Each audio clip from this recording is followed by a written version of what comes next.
What's going on, everybody? And thank you for tuning in to the very first official episode of Drinking with Musicians.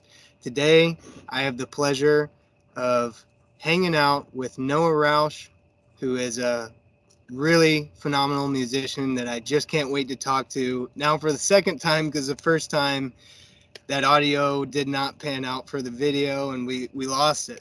We lost it. Hey, it's all good. It's all good. Yeah, but we're back here for round two, so I think it'll be even better. We just got to warm up in that That's last. it. So what are you sipping on? You're telling me you're going with that gluten-free option, huh? Man, so I grew up and I remember being 12. My mom did the allergy graph on my back Uh, and I was allergic to wheat, but I ignored it because she yeah. ignored it. But I went to the doctor and they were like, something's wrong with you. You gotta watch what you eat, basically. So that's why. But the first one I've already had was called Dura Dam, right? Okay. From because I've had lots of wheat beer before, right? Yeah. So not great. So it messes with you, but you just did it anyways. I did it anyways. Basically, Okay. just inflammation, like hardcore. Okay. Wouldn't be able to sleep. Acid reflux like crazy, Mm. right? So a lot of muscle pain, a lot of joint pain with gluten and stuff. Okay. Mood as well. Like if I would sip on an IPA, sometimes I would just get like super pissed. Really? Yeah, How yeah. about that? So Interesting. so this one was all right, but now I'm trying this other thing, and this is my first time trying gluten-free beer. Okay. You know, and this is called New Planet from Colorado, and it's gluten Okay. free, and it's apparently like an IPA. So I'm stoked All for right. that. We'll see if you flip your lid here. Yeah, absolutely, man. I'm just going with the good old-fashioned Pabst Blue Ribbon. Just can't beat it, man. Dude, it's solid flavor. Yeah. Yeah, it's Cheers, the bro. perfect lager. Cheers. Yeah, thanks for coming on again. I appreciate it. Absolutely. What do you think? It passes, I'd say. Okay, It passes. it'll Yeah, do. All it'll right. do. Yeah. You, yeah, you can tell it's not quite like an IPA, but Yeah. I could lie to myself. Right. Yeah. Guilt-free, inflammation-free beer. That's it, man. Yeah. Absolutely. I wonder Absolutely. how they do that. I am a brewer now at one of the local pubs. Um, so that's really been fun. It's been really fun going from home brewing for the past almost 2 years to, getting into brewing for distribution and Dude, people coming to the bar. And I've never looked into it, but I'm just like, I just wonder how they make gluten-free beer. It just tell seems you like what, that would man. be impossible, but I Figure it guess. out and I will happily be your test pilot, man. 100%. All right. Yeah. Yeah, it's a mystery for sure. Yeah, I've you figure I'd have looked it up by now, but just hadn't got around to it. I'm still in the dark. It's probably chemicals, like everything else. It's Yeah, like fake flavor, fake everything, but right. I'll The only take it. thing, the rice, does rice have gluten? It does, doesn't it? No, so gluten is basically like wheat, right? Okay, specifically, yeah. I should know Yeah. that. Nah, it's all I good, bet dude. they're using rice. Yeah, That's, it that's tastes like probably that. what's going on. And then like some sort of flavor to give it like an IPA taste. This is definitely better than the Dharma, whatever that thing Yeah. was. What kind of what style of beer was that one? That one was a lager, and Okay. this one is what is it officially like? Pale. So this is a pale ale. Okay. The lager did taste like, you know, um, like kind of like a Coors, I guess you could say. It wasn't bad, Okay. but yeah. What have your thoughts been on Budweiser over the years? Budweiser was a party beer for me. You know what I Yeah. mean? Yeah. So Budweiser is a rice lager, which is why it has the distinctive taste it does. Because, like, pretty much all the other lagers, they taste very similar, but that one, it kind of does have this interesting distinction in the way that it makes. This has been my experience, the way it makes you feel, and um, and like it's hard to describe the like taste profile, but there's just something about it that it's just different, and it's from that rice. It's a So little bit of like a sweetness, I guess you could say. Like from what I'm yes, yeah, experiencing here, like Budweiser is not like a heavy or like a sharp beer. It's very like, sweet and watered down, you know? yeah, it's just a drinking beer. Yeah. Yep, exactly. That's yeah, I could toss a couple of these back and have a good time. It's all good. Oh, good. Yeah, still on the beer train. Hmm. Oh yeah. Very nice. So let's talk about this music video that you released today. Yeah, man. I Absolutely. loved it, man. Thank you for sending me that sneak peek last night. I went ahead and watched it, and I actually watched it in the car to have ample audio experience, and I just turned those speakers up and watched the video over the phone, and then I watched it again this morning to just digest it a little more, and I kind of got the feeling that there were some deep emotions, deep thoughts going on with the song and for sure the video. I'd love to hear what you have to say about all that. Yeah, man. So, there's a lot of ways to like even kind of talk about the creation of it or the emotion behind it all, but um so my friends own a media company. Hmm. Love them to death. Just beautiful people. And the story is that when I was in Ohio, I spent a lot of time around them at a co-share, like a workplace. Uh, a lot of people kind of got involved in a weird like cult. Like it was kind of Oh, weird. okay. Okay, but like some of us realized what was going on, Yeah, okay. and we Interesting. were like, this is weird. Well, my friends they had their eyes open as well. So long story short, back when I was in Ohio, a dream of mine was always like, man, I want to be able to make music and have them like put some video to it.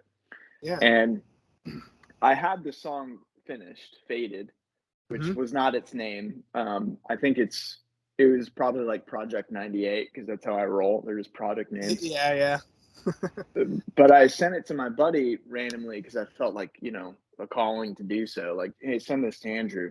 His wife heard it. She loved it. And so then he called me and they came over and brought some dope ass cameras and brought their creativity, brought their good vibes and community. And we basically brainstormed this thing together. Mhm. Um, so the emotion is real, right? Yeah. Um, little side tangent about it too, though, is that I had a fever the entire time, Oh, nice. dude. I was rocking a fever of like 100.4 for Oh, 3 days in a row, no sleep, yeah. Yeah. and yeah, man, I pushed through, and so the weariness that you feel really was acting. I'll say that. Like I was there, but it's also like, dude, physical weariness. So, but Yeah. are there any That's scenes in interesting. particular you're thinking of, or Well, I mean, first, I mean, the production was really solid. That was, I mean, blew it out of the park production wise.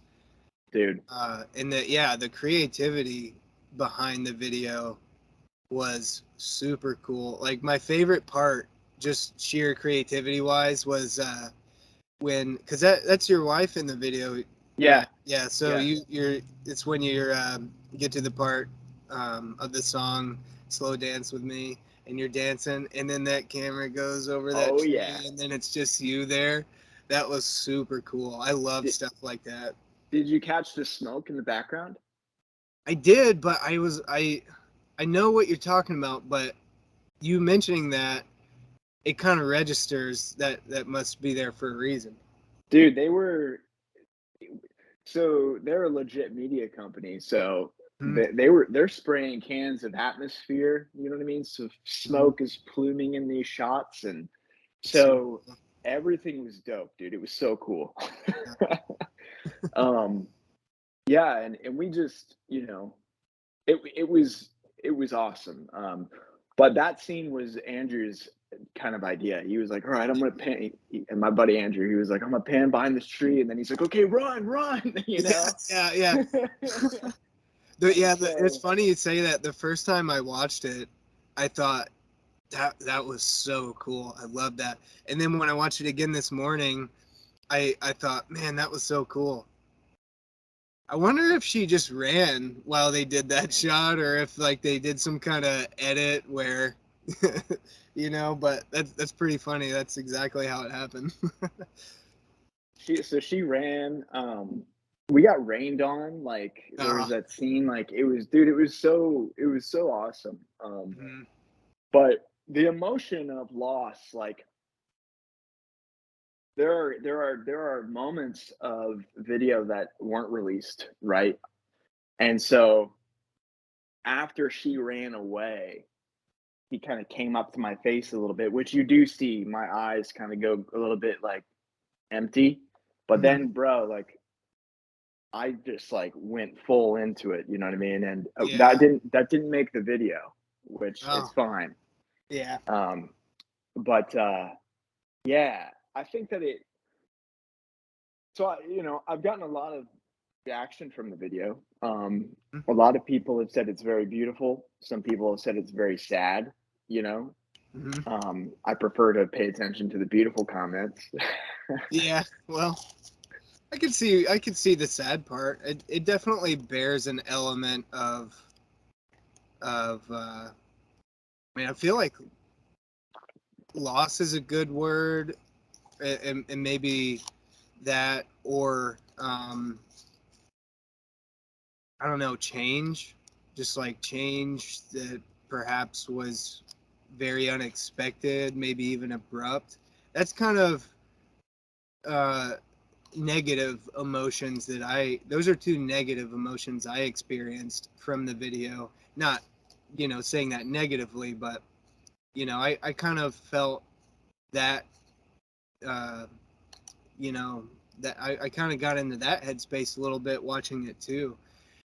Um, Not that it made me sad watching it, but Yeah, just kind of like trying, watching it twice, trying to just really experience the art from every angle. Yeah, I could definitely see that too from comments. yeah, man, and see, I honestly think though that the amount of emotion that was in it was kind of perfect. I mean, and I'm not saying that to like to my own horn, but like, um, I'm very pleased with it because I feel like you have to artwork has to kind of touch people's emotion. You know what I Yeah. mean? It's got to freaking make an impact. Hmm. Yeah. Um, Evoke. Absolutely. And so if people are just kind of like, oh, it's an EDM track and I'm just feeling good, like Yeah. okay, that's entertainment. I wouldn't call that art, you know. Right. I would agree. Yeah. Um, but it was kind of an interesting development of the narrative. It's a very personal narrative for me, like Hmm. the which is kind of why even like releasing it like last night, man, I was just like talking to my wife, like, oh man, I feel naked. You know what I mean? Yeah. Because Vulnerable. yeah, man, it's real. It's real. Mm. So, um, but I'm proud of it, man. Definitely. Oh, you should be. You deserve it, man. I mean, I always, like everybody I talk to, I'm like, your stuff is great. I really believe it though. I really, I got a lot out of it. I thought it was like a really good piece of entertainment as a video. I thought as a piece of art, it was very well put together, very well done. And then, like I said, just exploring the different angles of it, the different emotions that it can invoke. You know, I think you're right. I think it was the perfect amount because it kind of allowed me personally to experience a range of thoughts and feelings and stuff like that versus you know, just being sad or just being like, oh, that was just so great, that really gets me jazzed. You know, I got to feel a range of different emotions, which was, Yeah. I mean, you can't really make art any better than that, I suppose. You know. Well, cheers, man. And honestly, like Cheers. Andrew and Lauren, like from Indigo Life, dude. I told them like I don't want to work with anyone else for music videos. Yeah. uh, like if any other artists see this, for sure hit them up. It's just they were the best. That's Um, cool. yeah, they are the best. But um, yeah, I mean, there's stuff in my personal story about like how about that kind of thing about loss, but I don't know. I mean, I'm not gonna dwell on that. I think that it was good to carry the emotion in those scenes, Hmm. um, and it was really kind of a cathartic release, you know. Hmm. Um, and uh, also, man, I used to act, Okay, so yeah. that's So cool. I didn't know that. yeah. I won an award. I mean, I used to act in high school, but I did, and I won an award from Dayton, Ohio, for acting the city. Awesome. Um, so it was really kind of refreshing to do that again, Yeah. to be able to like put yourself in the mindset of like, okay, this dude's this dude is remembering the ghost of his wife. Like, go, you know what I mean? Mm-hmm. So, um, yeah, it was fun for sure. It's cool. Did you act in all 4 years of high school?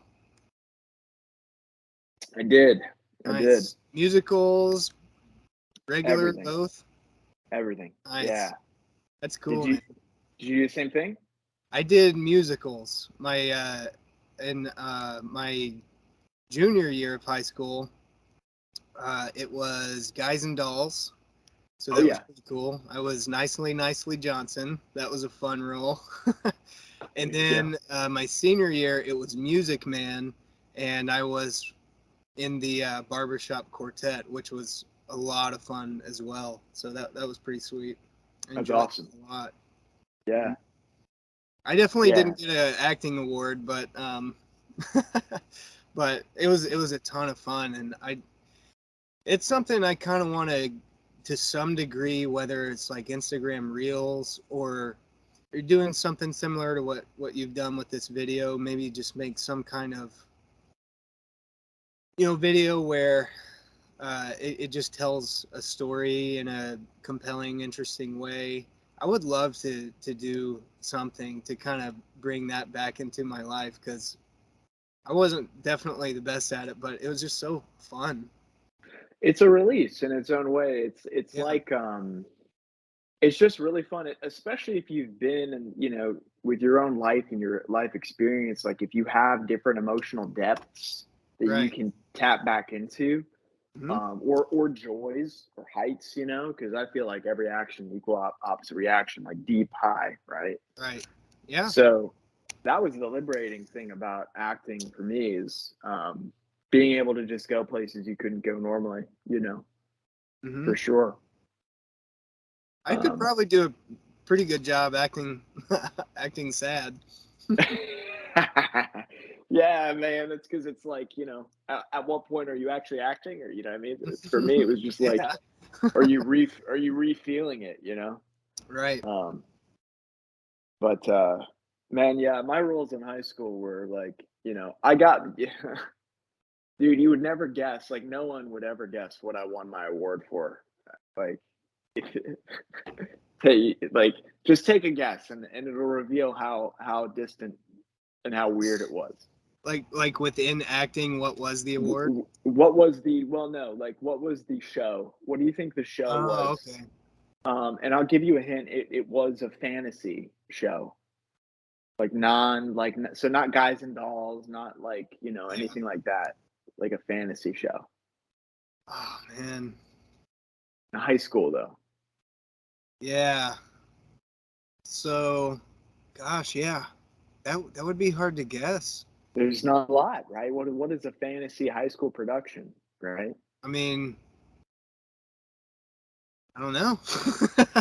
We did. I Fantasy, won there's always Lord of the Rings, anything C.S. Lewis, Lord of the C.S. Logan, Lewis, a little bit of okay, C.S. okay. Lewis. I was Mr. Beaver, dude. Oh, nice. That's so cool. It really isn't, but That is actually pretty damn sweet. I yeah, gotta man, say, I got the award for being Mr. Beaver in the Chronicles of Narnia.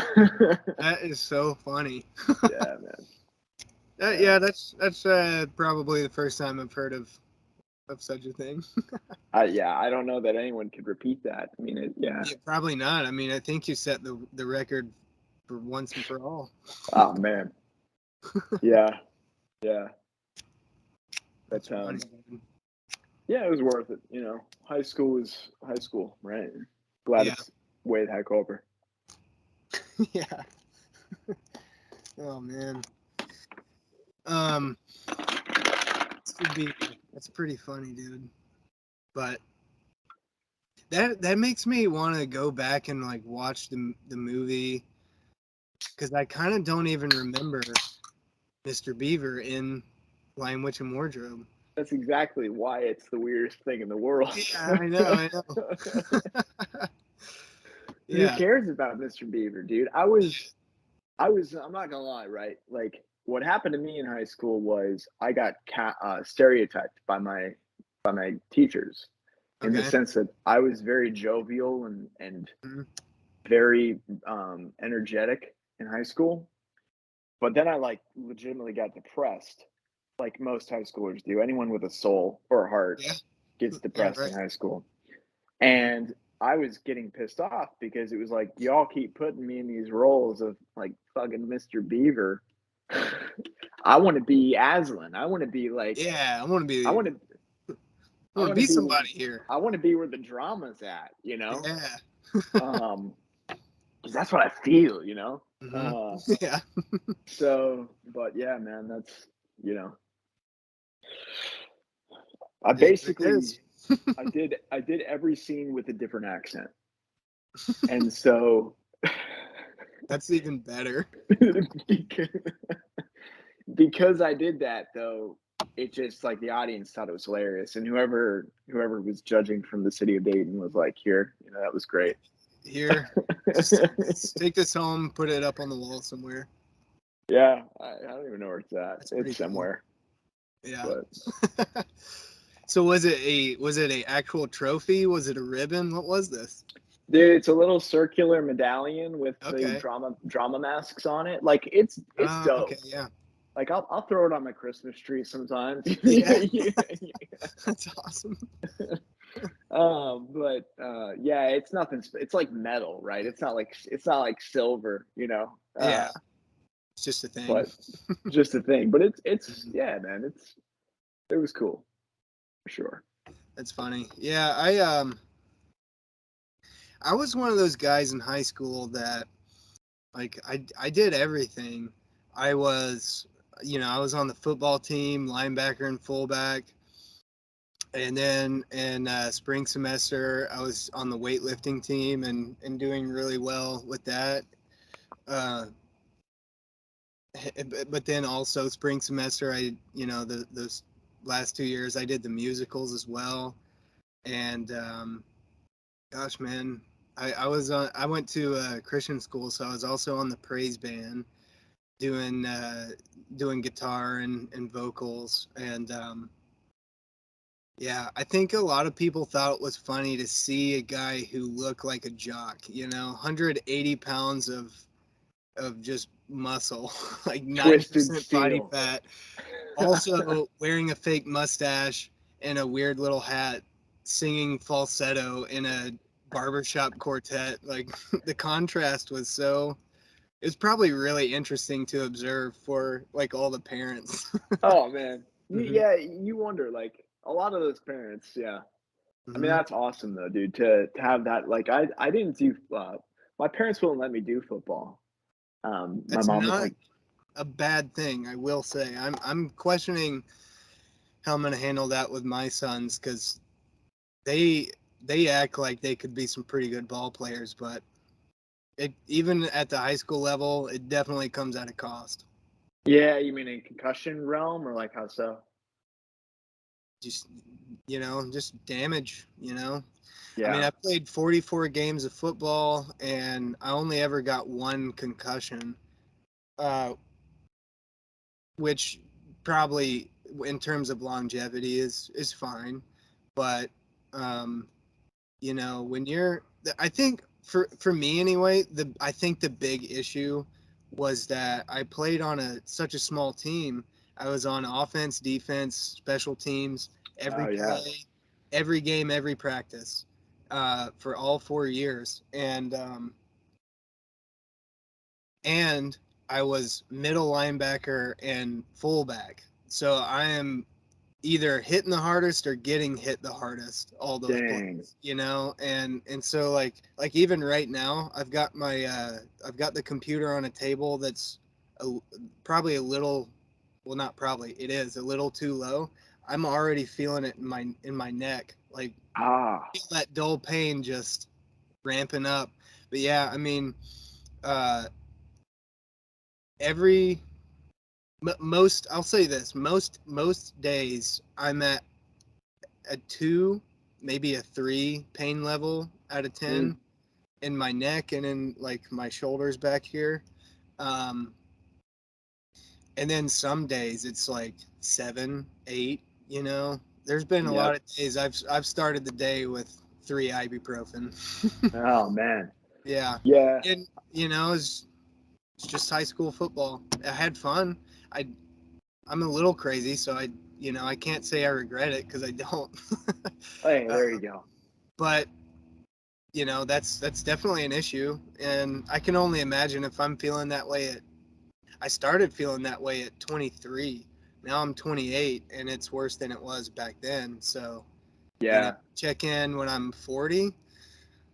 That's probably looking rough. Fast Yeah, forward. man, you gotta keep stretching those muscles, man. Yoga, a little bit of CBD or whatever's in that pipe, loosen it up, dog.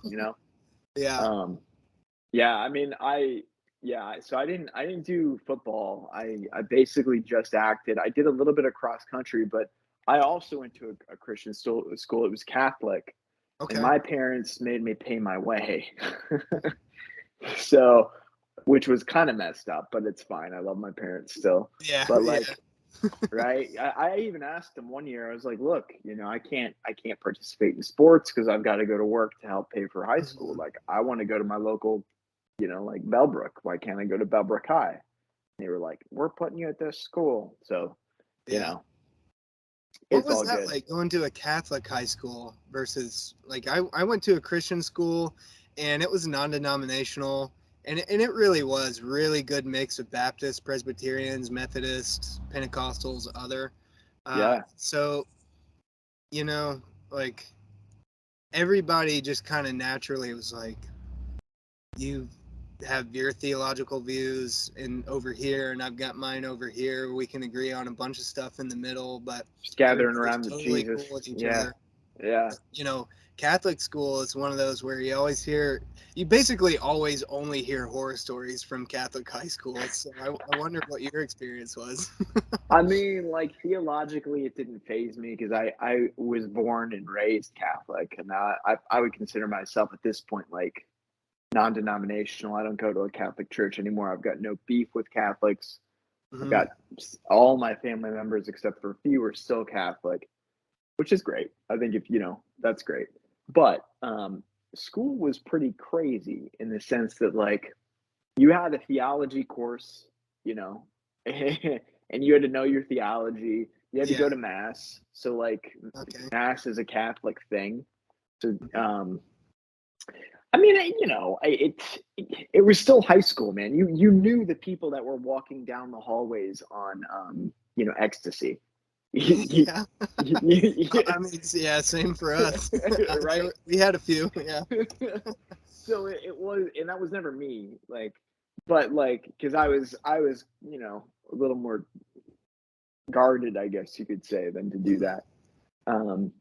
But I have no bad feeling about it. Like, it was good. Um, I didn't really have horror stories. Well, You good. know, Good to yeah, hear. yeah. I don't know if I don't think I would be considered popular, but Mhm. I kind of just gelled with all the groups, Yeah, yeah, um, and really didn't give a shit, yeah. but probably gave too much of a shit. You know what I mean? At the same time. Yeah, I do know what you mean. I kind of look back on those years and think the same, for sure. But But yeah, but like you said, I mean, it's high school. Like you're not even at the point where you're figuring life out yet, but you no, kind of are at the same time. But you have like nothing to really go off of because you're just going to classes and doing some extracurriculars, and life experience is like, I don't know, man. Especially these days, the education system, even at the collegiate level, it's not the world. It's not the world that you're going to no. then go and live in. It's a totally different thing. Well, I feel like it might be a situation that we're experiencing in society today is that people demand that it becomes the world, and that's not going Yeah, to work. for sure. It's not going to work at all. Because You just can't. the You guy can't who's in, replicate that in a society mm-mm, and be successful with it. I don't see a way exactly, it's possible. exactly. I mean, there's a lot of decisions that I made in high school that I would take back. There's a lot of decisions in high school that I would reverse. Hmm. You know, uh, but hindsight is, the devil in some way. Yeah. Like, you know what I mean? Like I made the choices I made. I was who I was. You know, cool. Yeah, it's back there. Now I'm Exactly. here. Hmm. Exactly. Yeah, Um, yeah, yeah. But yeah, man. interesting. Yeah, who knew? Who knew, man? Yeah. So I forgot if I think we mentioned this before hitting that record button. So did you grew up in Ohio? I did. I Okay. did. Yeah. So I grew up in the Dayton, Ohio, Bellbrook, Ohio kind of area. Hmm. Um, you know anything about Ohio? I really don't. I mean, I'm on the other side of the world essentially, so Yeah. I'm not familiar with anything culture wise that far up north. Well, so there are no alligators, right? Yeah, yeah. I can't imagine not having alligators around. Dude, That's really weird to me. I'm the opposite, right? I would be freaking out if there were alligators everywhere. I'd be taking a like crossbow everywhere I went. Yeah. Um, so Ohio is, I would say it's a very, I mean, I'll just speak my mind. It's a bipolar state. Okay. Um, it is, you know, 70 degrees and sunny 1 minute, and 2 hours later, it's 40 degrees and rainy. That's Um, crazy. that's my memory of it. Yeah. There might be a few days in between that, but it's insanely quick how fast the weather will change. Mhm. The winters will last an eternity. So like snow will be there till like March, April. Okay. And you're talking 0 degrees. Like I had memories of college, like walking to my class and just blizzard, you know what I mean, and driving through the snow Yeah. and I and I That's like I like the adventure of that, but also like, it's cold. yeah. Probably a little dangerous here and there. It's beautiful in fall because you Mhm. get the full yellow, you know what I mean? Like Mhm. everything changes. Um, I used to walk this. I'll go down one tangent for you real quick, bro. All right. I I used to walk this path, and one day I was heartbroken, and it was during the fall, and I Mhm. stop in front of this tree, and all these dead leaves are on it, and I kid you not, I'm like feeling my sadness, and this wind comes through and rips off every single leaf on that Wow. tree. And so it starts with all these dead leaves, and then it just poof, goes just bare naked. And I was like, there I am. Yeah. I am that tree right now. Right. Yeah. but that's kind of Ohio, right? There's not Yeah. a lot of pines. There's just kind of harsh winds, but it's a beautiful place, you know. Um, the people there, it depends on the community you're in. Later on, before I left, like I said, with the cult situation, it got a little weird, so I got the hell out of there, you know. Yeah. Um, so, What was going on with that? If you dude, feel like talking about it. I'm ready. And Okay, I love it. This is so interesting.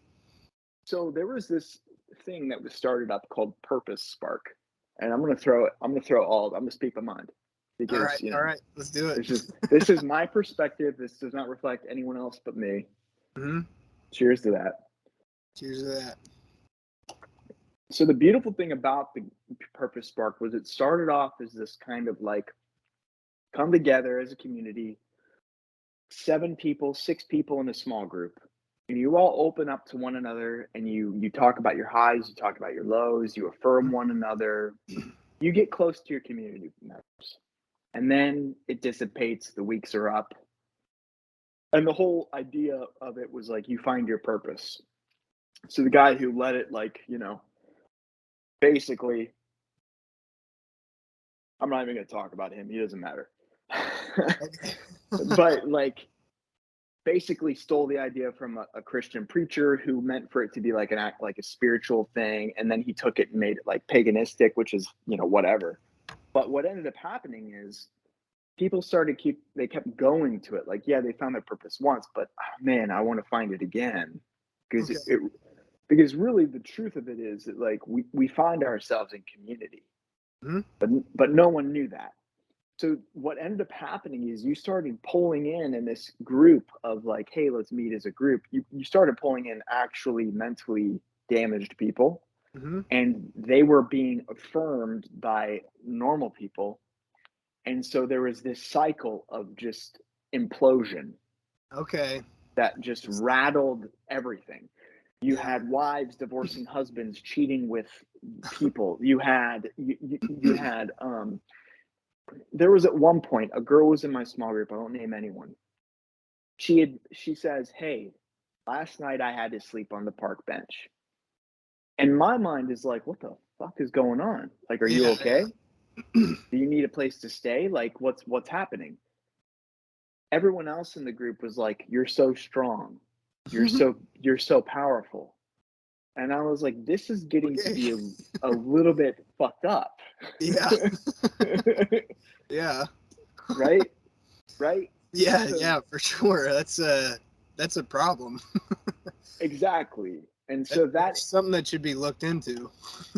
that enablistic kind of mentality just kept feeding upon itself, so that basically you just had a group of people who were affirming the negatives in one another. Yeah. um and so like the community we were in just evolved and collapsed Hmm. into narcissism. I'll say Okay. that. So I got the hell out of Dayton, Ohio. Really? So that was the thing that got you out of there. It Well, wasn't the town, it wasn't like the climate or the people. It was you would say it was that, or at least mostly. that was kind of my main friend group. Those Hmm. people I opened myself up to. Okay. Aside from that, like the dating pool was awful. I Yeah. dated like all the people I wanted to, and I was also in a very like just broken relationship, and I knew that there was no possible way, because I like loved her too much, but it was Okay. broken, that there's no possible way I could function or exist unless if I ran. Okay. You know what I mean? So Yeah. that's Fresh probably, start kind of scenario. yeah, you know what I mean? Like if you love someone so much that it implodes your own character, like it's time to get out. You know what I mean? So Yeah. she was probably the main catalyst, but then looking around at my friend group and seeing this like chaos, I was like, all right, I am way gone. Yeah. So That sucks, man. That's. I'm sorry to hear that. That's a rough one. Yeah. I Group of mean, friends that you've shared life with, and then it just turns sour. I've had an experience with that not too long ago, and I'd say my story ends up a little brighter than that. But yeah, that's the worst thing when like you get to a point where it's like a real chore to trust people that you've been trusting, to be around people that you've been around so much, all that stuff. Yeah, that's rough. Yeah, like I'll give you an example. So I needed to get away and I knew it. So Hmm. at God, how old am I? I'm 31. I've been here for 4 years. So 27 is when I left. When I was 24 or 25, I went and did the Camino de Santiago, which is a path in Spain that you walk. Oh, that's And cool. this community of people, my friends, wrote me all these letters. And this is me being an asshole. They were very sweet letters. Okay. And I will admit to you that I am an asshole. But when I was reading everything, I'm an asshole in the sense that I don't like being used. And Sure. when I was reading their letters, I was like, all of these people want me to do something Okay. on this trip. They don't just want to let me go and be yourself and Just have an explore reality. experience. They all want you to like listen to this song while you're looking at this scene, or like do this or Okay. don't do this. So it was control, control, control. Yeah. So I took their letters, all of them, and on a particularly rainy day when my boots got wet, I used their letters to soak up the rain in my shoes That's awesome. and threw them the fuck out. Yeah. That's hilarious. What a troll. Right? I mean, there were some sweet words, there were some good affirmations in there, Hmm. but like there's something going on with society right now where we want to control each other, and that's bullshit. Yeah, I agree, man. I feel that. Mhm. So those letters can freaking soak up the rain in my shoes, like Yeah, F yeah, that. right. Forget about it, dude. Yeah, man. Catching all the smoke from this fire now. Oh yeah. It's like double trouble on the smoke here. Dude, don't breathe that in. Yeah, yeah. Don't breathe that in. That'll kill you a lot quick. Oh, oh yeah. That'll jack you up. Yeah, yeah, yeah. That'll give you a buzz from hell. Just see you go down. I'm like, oh shit, he's Yeah. out. Should we call somebody here? Yeah, man. Yeah, here's another. I'll tell you this. This is another insight into an experience from the cult. Because why not, right? It's interesting stuff. It is. Yeah. The main guy went to. I don't know. Are you familiar with Standing Rock? Do you know what happened at Standing Rock? Do you know what that is? No, I'm not at all. So Standing Rock was basically where a pipeline was being built on Native American land, Oh, and was that wasn't that like that was under Trump, right? yeah, that happened under Trump. But Okay. before that, it was kind of being prospected, I guess you could say. Okay. And during that time, I mean, I was against it because it's like, y'all, we gave this land to the Native Americans during a treaty during like the Civil War, and now you're gonna fucking just like trample on their territory and say tough shit. Like we're gonna build this pipeline.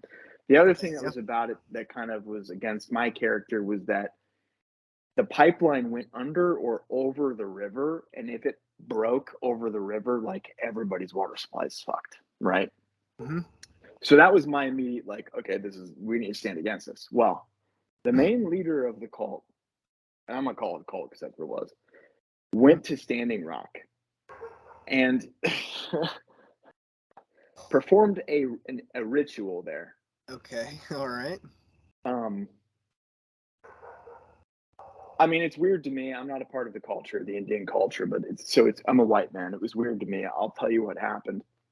He's a white guy too, so Right. I don't understand why he would agree to participate or why they selected him. Hmm. But for 24 hours, or maybe it was 48 hours, he had to stand in front of a tree. Okay. Dude, they took rope Oh, tied it around the tree, yep. and then took sticks and put them through the top of his chest on both sides. And he had to Like stand there through skin or through the rope? through skin Oh, wow. All right. for, we'll say 24 hours. We'll say 12 hours. Oh, For a period of time, he had to stand there. And after the time went up, this is from his lips. I'll never name him out of respect for who he used to be. yeah. Maybe I don't know. He had to, after the time elapsed, he had to break from the rope. He had to literally break. Isn't that the most effed up thing you've ever heard in your entire life? I don't It's understand. not the most effed up thing, but it's on the list, no doubt. All I'll say is, I mean, even saying it's the most effed up thing, but yeah, it's not like the Aztec like cutting hearts out of people and throwing them down the Yeah, pyramid. yeah, So, yeah. but it's pretty weird. Hmm. Well, here's the psychological switch that happened to him. Before I knew him, we were friends. We could hold a conversation. He comes back after supporting the thing that I was like, yeah, like let's do it. Hmm. He comes back after doing this ritual, and we're standing in the parking lot behind the normal building, having a conversation, dude. And all of a sudden, this glaze goes over his eyes. He's not there anymore, and he starts going like, Ohio, land of the buffalo. I'm not even kidding you. And he's doing it in a circle, Ohio. And I was just like, what the hell is going on? For real. You know, he didn't smoke weed, you know, and I'm a musician, right? I've smoked a lot of weed. He didn't Mhm. smoke weed beforehand. He didn't drop acid. He didn't do anything. All Yeah. of a sudden, he became this Indian person Oh, jeez. and started going in this chant. And I was just like, That's weird. it's interesting. It's definitely interesting. It was Yeah, interesting. yeah. That is crazy, man. And you had that personality running the city, Hmm. you Yeah. know? Yeah, so you got out of there. I got out of Yeah. there. I mean, yeah, that makes that's pretty logical, I feel like. Yeah, man. Yeah. Yeah. It wasn't Jeez. easy. It wasn't easy, honestly. Mm. Because your demons will chase you, man. No matter where you go, they'll be there. Yeah. But, Here's to that. but grace is always there too. Yeah, yeah. No doubt, man. So, what took you to North Carolina? So I don't know if you've seen the videos of me playing with that drummer guy. You know what I'm talking about? Um, I've probably seen it, but it's been a while, I would say. Yeah. No worries. Even if you haven't, it's not a big deal. Didn't you? I do recall. There was like a story series you did on Instagram. I think earlier this year, where you and a drummer were working on some stuff, and you had been able to write a couple new songs. I think it was something like that. Just got Exactly. creative juices flowing. Okay, yeah, Exactly. So he and I have been playing music since we were like 17, and okay. he moved down here first. Hmm. So he basically was like, "Hey man, like just come to North Carolina, stay at my place for free, leave it all behind." And I listened to him, Yeah, Yeah, good call. yeah, yeah. I would agree. Yeah, that sounds like a Yeah. good place. That's cool. So, Dude, can so we me and my wife have been to North Carolina two, maybe three times. We usually go to Chimney Rock or like Cherokee, that area. Yeah, Really, really beautiful. I actually went to school for a while in Toccoa, Georgia, not that far away, and that's where I really realized how much I love specifically like forested foothills. That is just it's just so beautiful, and then beautiful terrain. so Dude, lovely. I gotta pee, but I'll be right back. Dude, we'll cut it out. Sorry. Oh, you're good, man. You're good. I'll be right back. I'll probably do the same. All right. And we're back. Awesome. Nice. Awesome. So yeah, North Carolina. So been there with the wifey a couple times, maybe three. Love it, man. It's so beautiful up there. And then I've gone to Sugar Mountain a few times to snowboard. Snowboarding is probably top three most fun things I've ever done.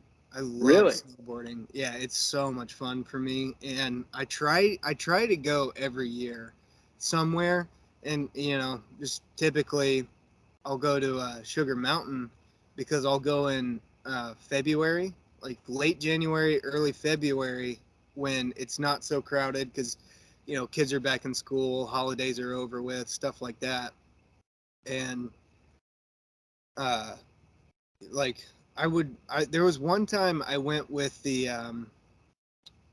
youth group in December, and you would stand there for 15 minutes to get on a ski lift. Oh If yeah. if you go in January, February, like late, early, you'll there's no wait.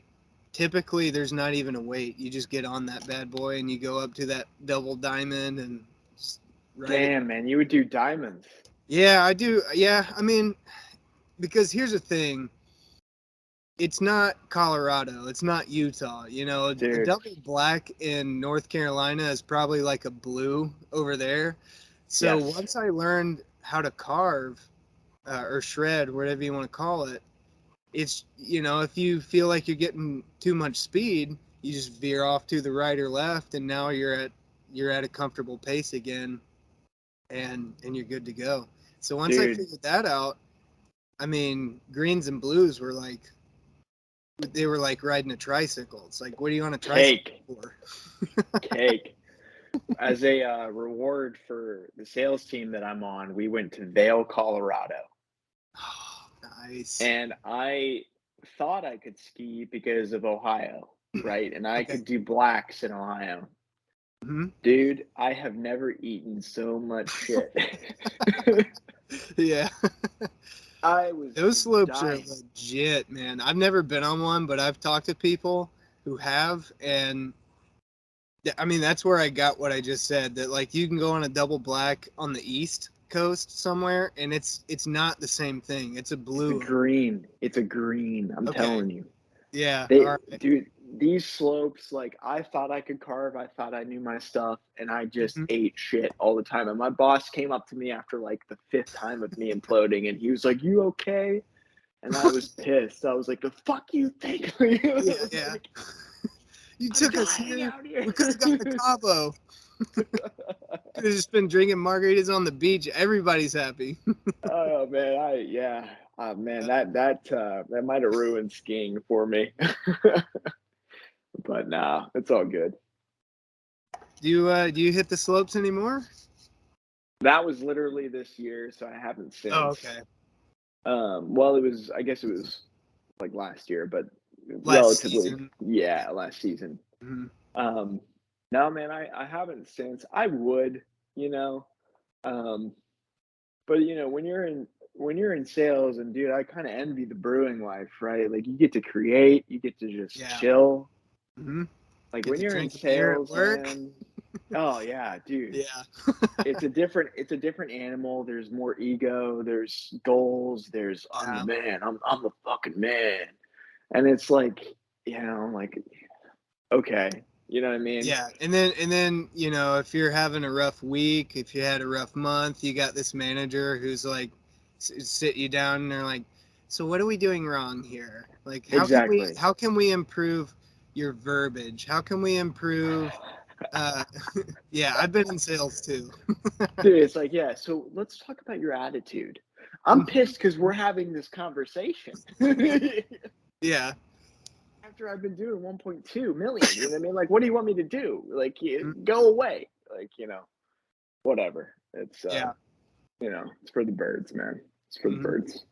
Yeah, dude. So I worked for Haverty's Furniture um, for like 4 months, and I went into that job and I was like, this is it, man. I'm gonna change the social status of the family here. Like Nice. this is gonna be the job. I'm excited about it. I'm really good with people, and I like furniture, so it's if I'm passionate about something, I know I could sell it. And Exactly. I didn't do a bad job sales wise, but just the culture was so weird to me. Like it was not my crowd, generally speaking.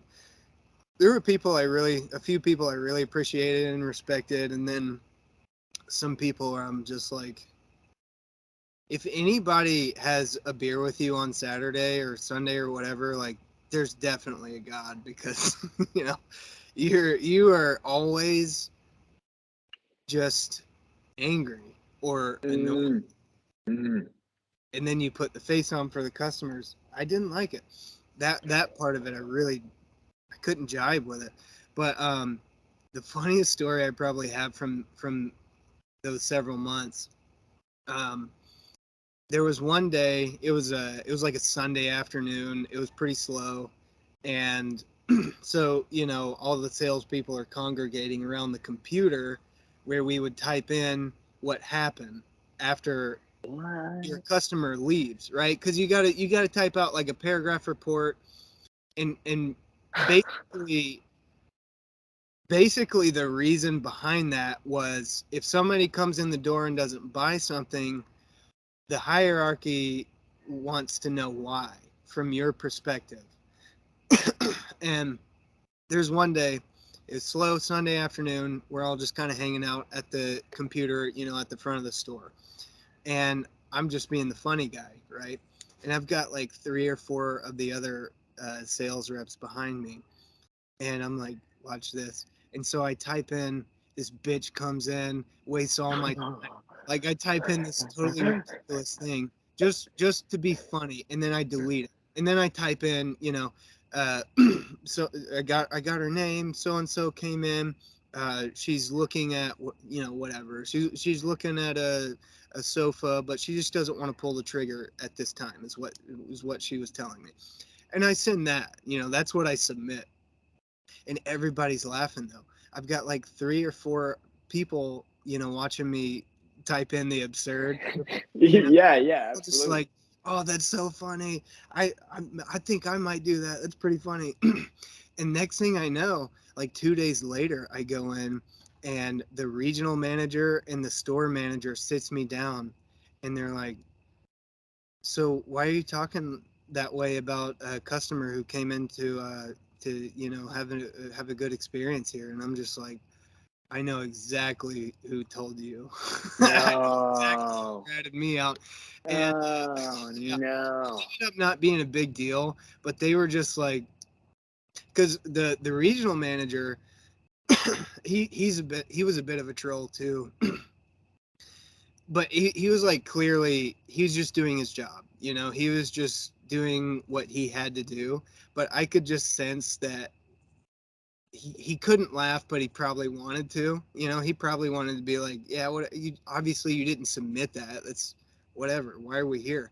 But he was just doing his job. But yeah, dude, they sat me down, and I was like, I know exactly who told you about this. And Oh man. I know it for certain, man. It's this like older lady, like 50s, who just kind of a bitter lady, man. Just kind of a bitter old Couldn't great. laugh at life, man. Couldn't laugh at life. Couldn't laugh at. Yeah.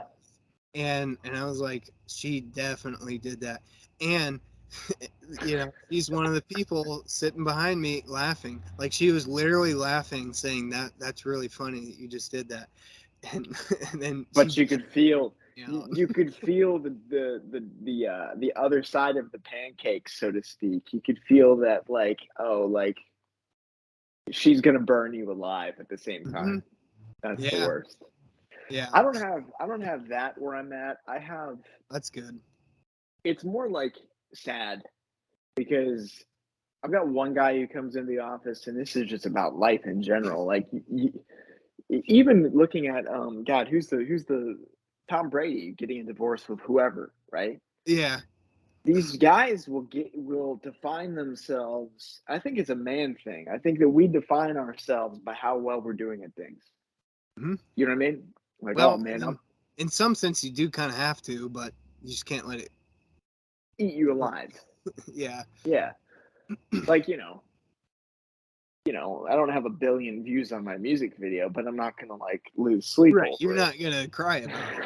it. Yeah. Well, I've already cried about it, but I still can't just sit here and cry.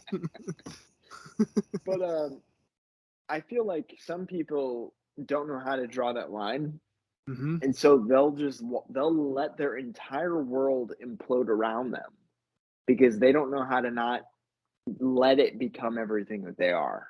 Hmm. You know, like I honestly think that and I can't speak to Tom Brady's situation, but I would guess that it's probably because like he doesn't know who the hell he is without football. Probably not. I mean, that's all he's done. He made a whole career off of it, and I mean, he played college ball. He played high school ball, It's a probably middle long, school. He might it's a even play long TV. time. Yeah, so he might have been doing this sport since he was, he, I would say 7 or 8. I wouldn't be surprised. So Yeah. can you blame him as a brother for like, no man, I get it. Like that's a long time to be defining yourself, and then like how do you hang that up and know who you are? You Yeah. know? Mhm. And everybody like, oh, he's not a family man. Oh, he's a piece of shit. It's like you don't know what that's like. How many Yeah. rings have you won? you know? Well, yeah, and again, I mean, even beyond that, like you don't know the family, you don't know what's going on. There could be deep-seated issues that have always been a problem, but Mm-hmm. maybe they've surfaced to a degree where both parties are just beyond struggling with it anymore. I mean, I think it's so unfair. I mean, people do it to athletes and celebrities all the time. People Oh do it yeah. to others in the community they're a part of. And it's just like you just never know, man. You can even try to put yourself in the shoes of someone else, and you can definitely, if you're really doing it, get some understanding, but you just never know what's really going on unless you know. Unless you really are able to talk to the person. I just, yeah, I hate to see it because I don't know. Maybe he's a piece of shit. He wouldn't be the first, but maybe No, he's no. not. And this is a thing that's going on. And that's the other thing. It might not even be as big a deal. It might not be as dramatic as media is telling us. Oh They yeah. gotta have a story and they gotta juice it up so that because You get those love it. clicks. They Get love a those good clicks. jacked up story, right? I So gotta get those clicks. That's how I make yeah, money. you literally have to. yeah. You're absolutely right. And I think the biggest shame of it though is that you see these comments from other human beings, and we're so quick to just throw our shit into the pile Hmm. without Yeah, recognizing that it's shit that we're throwing into the pile. yeah, You know? no doubt. Like you're not giving any grace, you're not giving any like help. You're just basically condemning the dude Yeah, without even pile even on, baby. well, and it's also like, like I said about earning rings, like it's like an inferiority thing. Like I'd never talk shit about Tom Brady. You know what I mean? Like, why would you? The Yeah. dude he he clearly has made his own. Hmm. There's Oh no yeah. part of me that needs to challenge that. You know, so whatever, man. Yeah, I feel that way too, man. Whatever. If he has a good season, I'm gonna enjoy it all year. If he's getting divorced, what am I gonna do? Talk Hope trash? I mean, I got hopefully it doesn't. bigger fish to fry. Hopefully it doesn't weigh him down. I Like mean, yeah, I don't know how it couldn't, at least to some degree, but yeah, I hope the guy the best. I hope he can have a good season, and you know, well, I, that's and what I it hope means he to can figure be. out what's next because even if he plays a couple more years, I mean, that clock is ticking pretty quick now. It hangs up for everybody, right? The call has to end for everybody. So Hmm. like that's the thing. Like it goes right back to that conversation piece about like who do you define yourself as? Yeah, we're drinks with musicians, but like drinks Hmm. with human beings who happen to be musicians. you Exactly. Yeah. know what I mean? Yeah. I Like mean, we've spent most of this time talking about life and not really even the music stuff. So oh yeah, yeah, bro. there's a person behind me. There's a person behind you. There's a person behind Tom Brady. You know, there's a person there who's had a life. You know, and that's more valuable than probably anything else.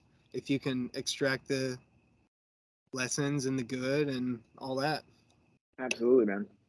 Do you have any?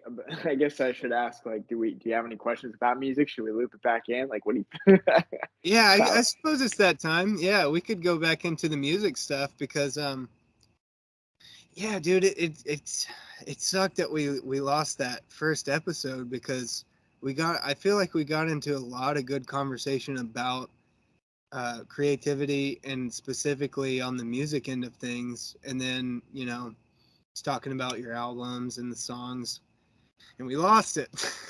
No, man, we can get it But back. So, like, yeah, what questions do you have? Because I know you like the song "Boy in Curtains," yeah, I right? would love if you don't mind. I would love if you could retell the story behind that song. So, "Boy in Curtains." Yeah, man. So, Boy in Curtains is about like I used to be a maintenance man at a church, Hmm. and at that church there was a piano, and one day this bird basically. So I used to rock. I used to clean the church. That's how I paid for college. And then I just got to play on this piano in this stained glass church, dude, you know? And so I got to just express my soul there. Um, but one night I heard that there was a bird trapped in there. Hmm. Um, and man, I was like, God, I want to get this bird out. You know what I mean? Yeah. Um, and it was way up in the rafters. It was way out of my reach. Yeah. Like way out of my reach. And then one like the next day I came back into work to clean and it was a church, so it was right in a Catholic church, so right in the pew, like where the hymnals are at. Okay. And I hesitated, like I went to grab it and I hesitated and it flew away and it went right back up into the rafters. Okay. Um and it was like, damn, I missed it. And I came back the next day, I found it dead behind a trash can, Yeah. right? And it sucked because I was like, I feel like as a musician, as a human being, like I've always blamed myself. We This might tend be to like do a, that. you know, and so like I was like, damn, if I had just reached for this bird with a little more confidence, if I had just been more present and Hmm. not in my own shit, I could have rescued it, but I didn't. Hmm. So the lyrics to that song though, like children smile with applause and laughter at the songbird stuck in the upper rafters. Yeah. Like the idea is my grief at that church kind of looking up and man, I like literally like I said earlier, like I was depressed during that era of my life. Okay. My grief at like seeing this bird that I basically like anthropomorphized myself as being. Hmm. Um like some people probably didn't give a shit about it. And I'm sure that people went to church and kids were there and they saw the bird and they laughed and so that's kind of where it came from, but it also was a reversal of fortune. Like I didn't want the dead bird or that bird stuck in the rafter to be the end, right? Like so Okay. it doesn't have to be a sad thing. So that's kind of where the first half of that song came from. Um and then as a little boy, like I remember hiding from my mom behind curtains. You know what I mean? And Yeah. that's like the childhood memory. You know what I mean? Like Hmm. you're gonna hide from mom, and Hmm. you know that she can see your feet, but you don't give a shit because you're still Yeah. hiding. It doesn't register. Yeah. And so that's kind of the second half of that, like the soft little patch of the boy in the curtains who knows Mhm. um, that'll be found where he's at for certain. Um, Yeah. Mhm. like that to me was just kind of a heartfelt memory of my own upbringing and my love for my parents, and so that's kind of what brought all that out. And then the strings at the end, dude. Right? Yeah. I would. Yes. Let's get into that. That was brilliant, dude. The way that the guitar cuts out and then it comes back with the strings, that is my favorite part of the song because it's just perfect. I love it. I can't Dude. get enough of it. I'm not gonna lie, like I'll put it on because I drive a lot in my job, and I always just kind of crank it at that point. You know what I mean? I Like, do let's hear too, man. I do too. it. Yeah. um, so I played the song to my wife, like how did you create the strings? Like I played the song to my wife and it didn't have the strings. And Mhm. she was like, "It's great, it's beautiful, release it." And I was like, Yeah. like, like it's missing that thing. And so, this is drinking with musicians. So I will give away my secrets. So you All can right. use this as a clip, bro. All Use this right. as a marketing clip. Here Drinking we with go. musicians, a clip for other musicians. What instrument patch should you use to get a realistic string sound? Mhm. Um, I got the Native Instruments Stradivarius violin package. It cost me $300. I don't know how to use it, but I did use it, and I Okay. used it for that part of the song.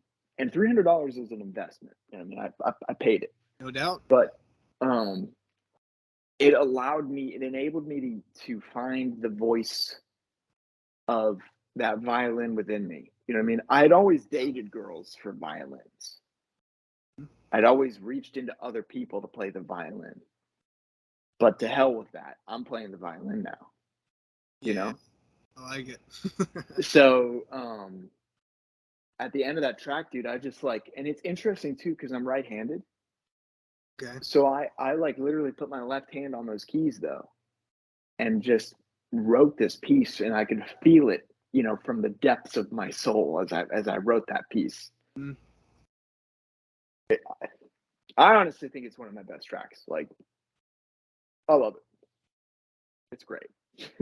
It's probably my all-time favorite of all your tracks because of that reason. If you hadn't put the strings in, it still would have been a beautiful song. And it still would have captured the emotion.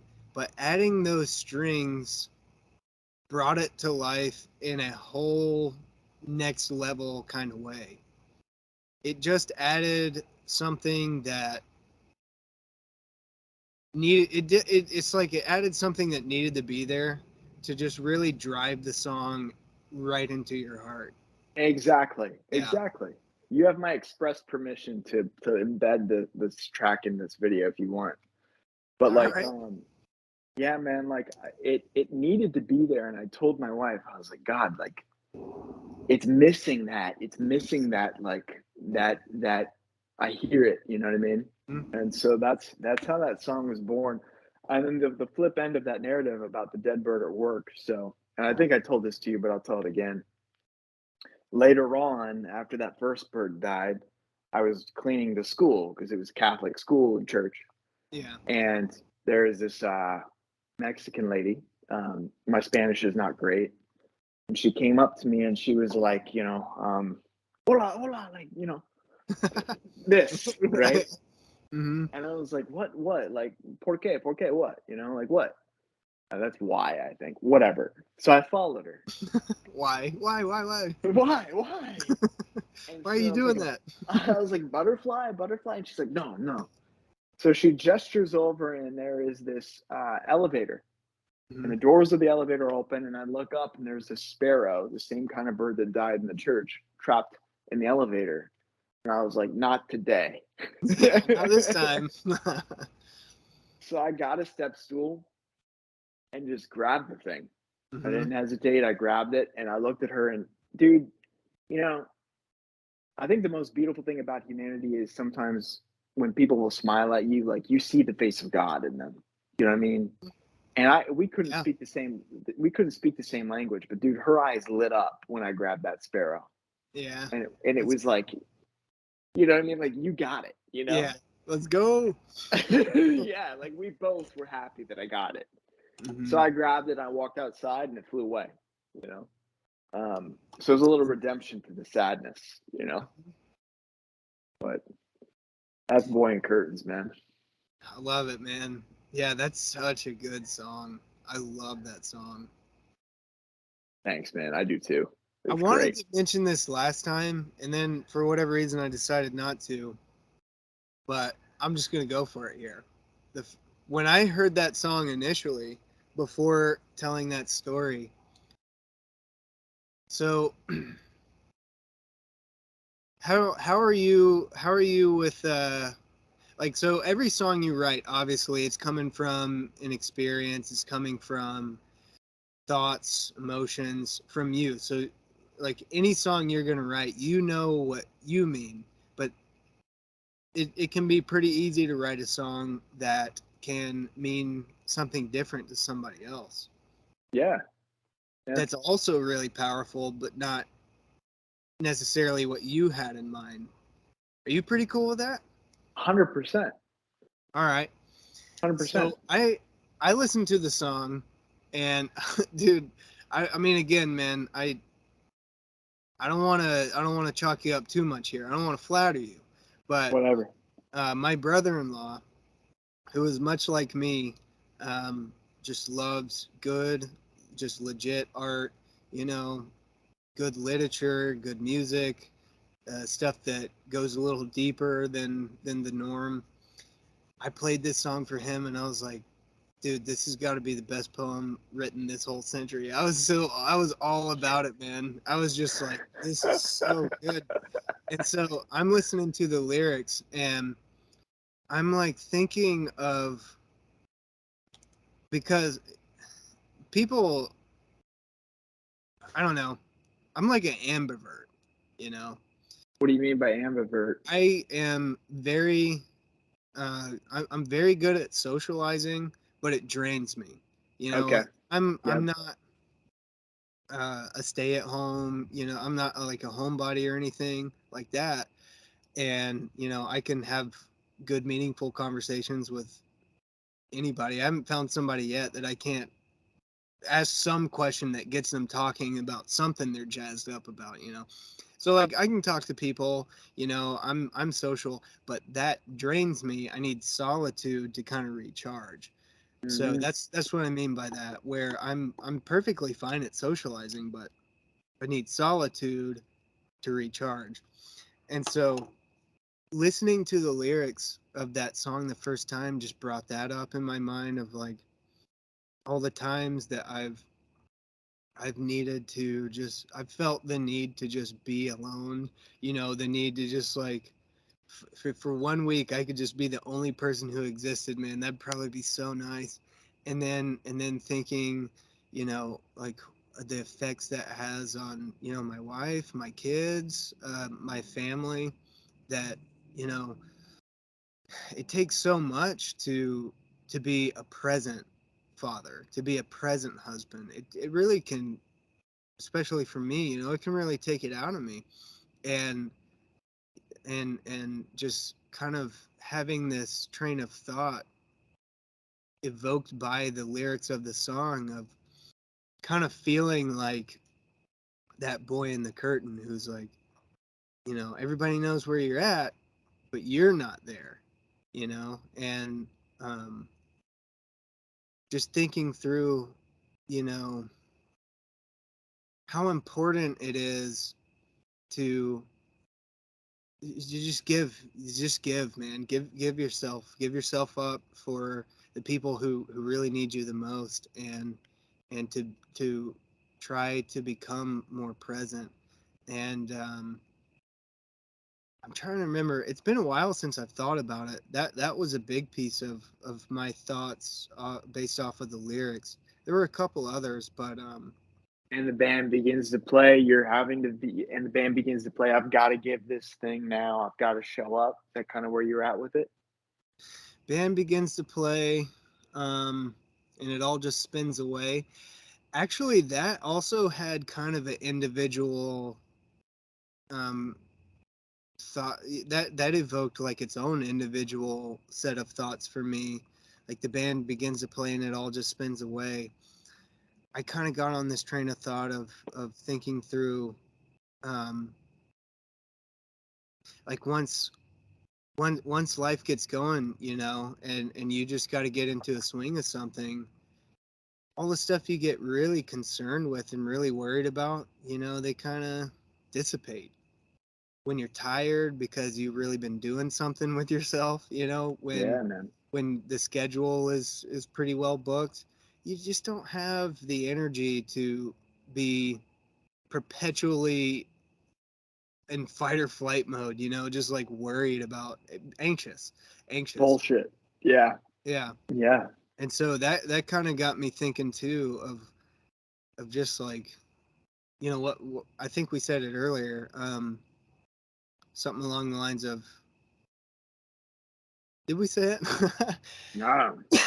But like you got to do something with yourself. You gotta get some things going on.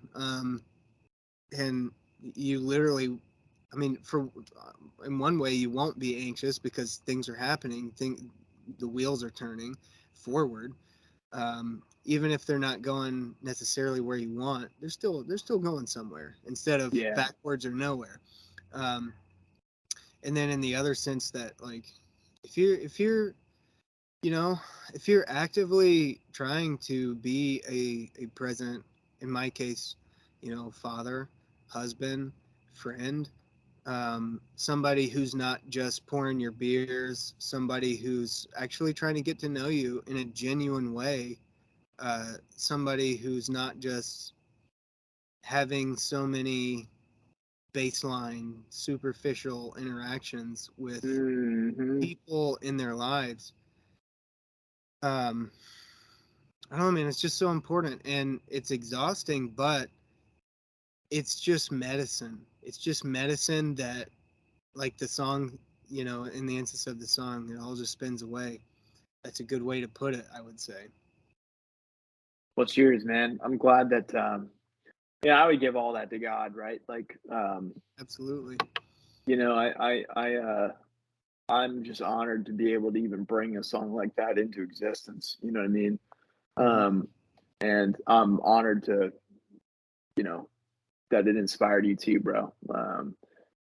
It's also awesome to hear like because you you seem to draw from the well the same kind of drink that I draw from that well. You know, I've Probably. always, you know what I mean? Like Mhm. you find nourishment in the message, and you're taking your own message from it, but that's a beautiful message, man. 100%, you know. Yeah. So, cheers Thanks. to that, man. Cheers to that, dude. Yeah. So what? Yeah. I think we talked about this last time, but we'll just have to go back to it. What got you into music? Man, necessity. Okay. I'm the youngest of four. Hmm. I have a personality that, like you, I think in many ways, what fuels me is actual genuine human connection. So if Yeah. I'm out on a consultation and I'm selling something, um, I'll do well, but Mhm. I'll do great if I can know about the trials and tribulations of someone's existence. You know what I mean? Mhm. Like that energizes me. But back at home, being the youngest of four, I was always the one that was overlooked. I'll just open up to you here because none of my brothers will watch this. But I Yeah. shared that music video with my family. None of my brothers even replied to the fact that it's done. You know what I mean? Like it's family, right? Um, my sister did, my brother-in-law did. They showed up. You know what I mean? But Mhm. like because of that, because I'm the youngest of four, one older, second older brother, then sister, and then me. I was my own friend, and that's a lonely place to be. I was homeschooled growing up, so I was pulled from school and I had no friends, and so I had just myself. So I had a piano, man, Yeah. and you just need to find harmony in life, and so I had a little 6 track like recording piano, and I wrote a song. I don't know if I could replicate it honestly, but I wrote a little song with six parts to it. And that's how it all started. It was out of necessity. It was like, the saddest thing in life, I think, for any human being is to speak and not be heard. Mhm. Um, and as the youngest of four, I've had many of those moments. And so, music, though, was a way to communicate deeper, Mhm. and I could hear myself, Mhm. so I didn't necessarily need the affirmation from my siblings or from my family with music, because it was just like, okay, there's something else here with me, you Mhm. know.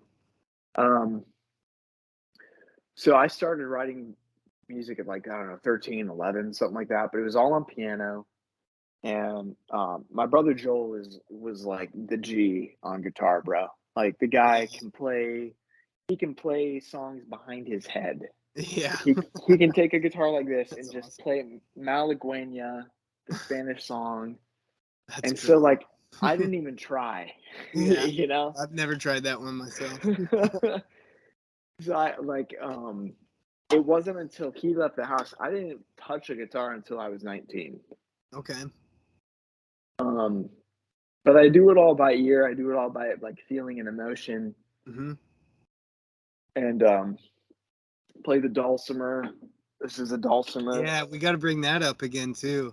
That's so cool, Yeah, man. this is a dulcimer. That's So, beautiful. dude, I Uh, love the dulcimer. it's such a interesting instrument. Dude, it's the easiest thing on earth to play. Like another Okay, tip that's for cool. all your musicians out there, like drinking with Mhm. musicians, get a dulcimer. This thing is easy to play. Um, but my grandpa made one, and so my dad had That's it in so the cool. house. It's like a kit, but I would play that instead of the guitar because my brother Joel was good at guitar. Yeah. You know, I met my wife. I picked up the banjo because she liked the banjo. I played guitar as well, and dude, now I've just got. I mean, glory to God, I've got instruments everywhere. You Yeah. know, I mean, you like see that wall and Yeah. Yeah, it's a good drum spread. kit behind me, and yeah, man, That's it's fun. sweet. Piano and yeah, um, yeah. Did I answer the question or Yeah, yeah, that's good. Yeah, I love that. awesome? That's cool. So then what was the progression from going to learning to play, messing around to now you've got, isn't it 4 albums and a handful of singles? Gosh, how many albums do I have? Um, uh, chaos, I guess, is the progression. You Yeah.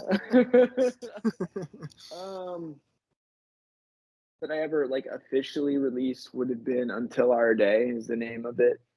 Um, and that one was kind of born of a place of like some of that is a church piano with a microphone, me alone at night with a Mhm. microphone. Like the song "Oh" is from that.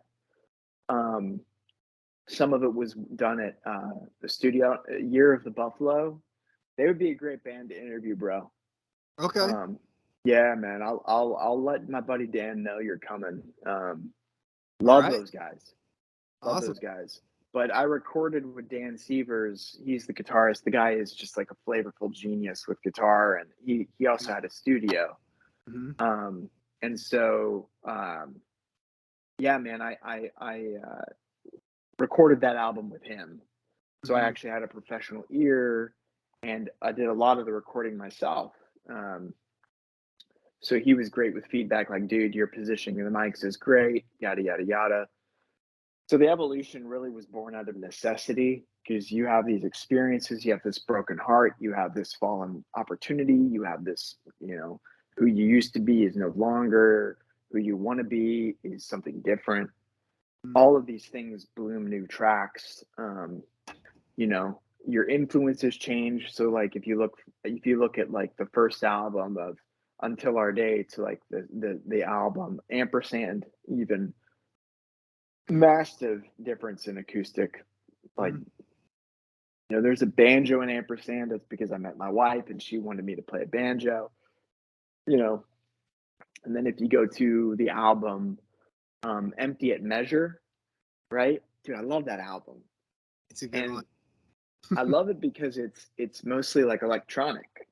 Mhm. Um, but my buddy Seth, who's a great guy, basically was like, dude, download this instrumental package. I'll let people know. It was Waves. Waves has an audio package. Just anything from Waves, you're gonna be okay if you're an artist. Like Waves has great vocal packages. Maserati is a great vocal package. I use that a lot. Um, but I actually implemented that, and it kind of allowed me to master my own stuff. Okay. And so I created this new kind of like, electronic album with that, Mhm. Um, and then I felt the need to release a bunch of singles. So there's like 12, or that's probably an overstatement. There's a lot of singles that are out, and I've got a lot, man, in the waiting in the wings. I write a lot. I think the last time I saw you, I said that the next track I'm gonna release is gonna be Black Jacket. I still have not released that track. You still working on it? You just haven't done it yet? What's going on? Man, I listened to it in the car and it's good, Mhm. but but there's this part of it where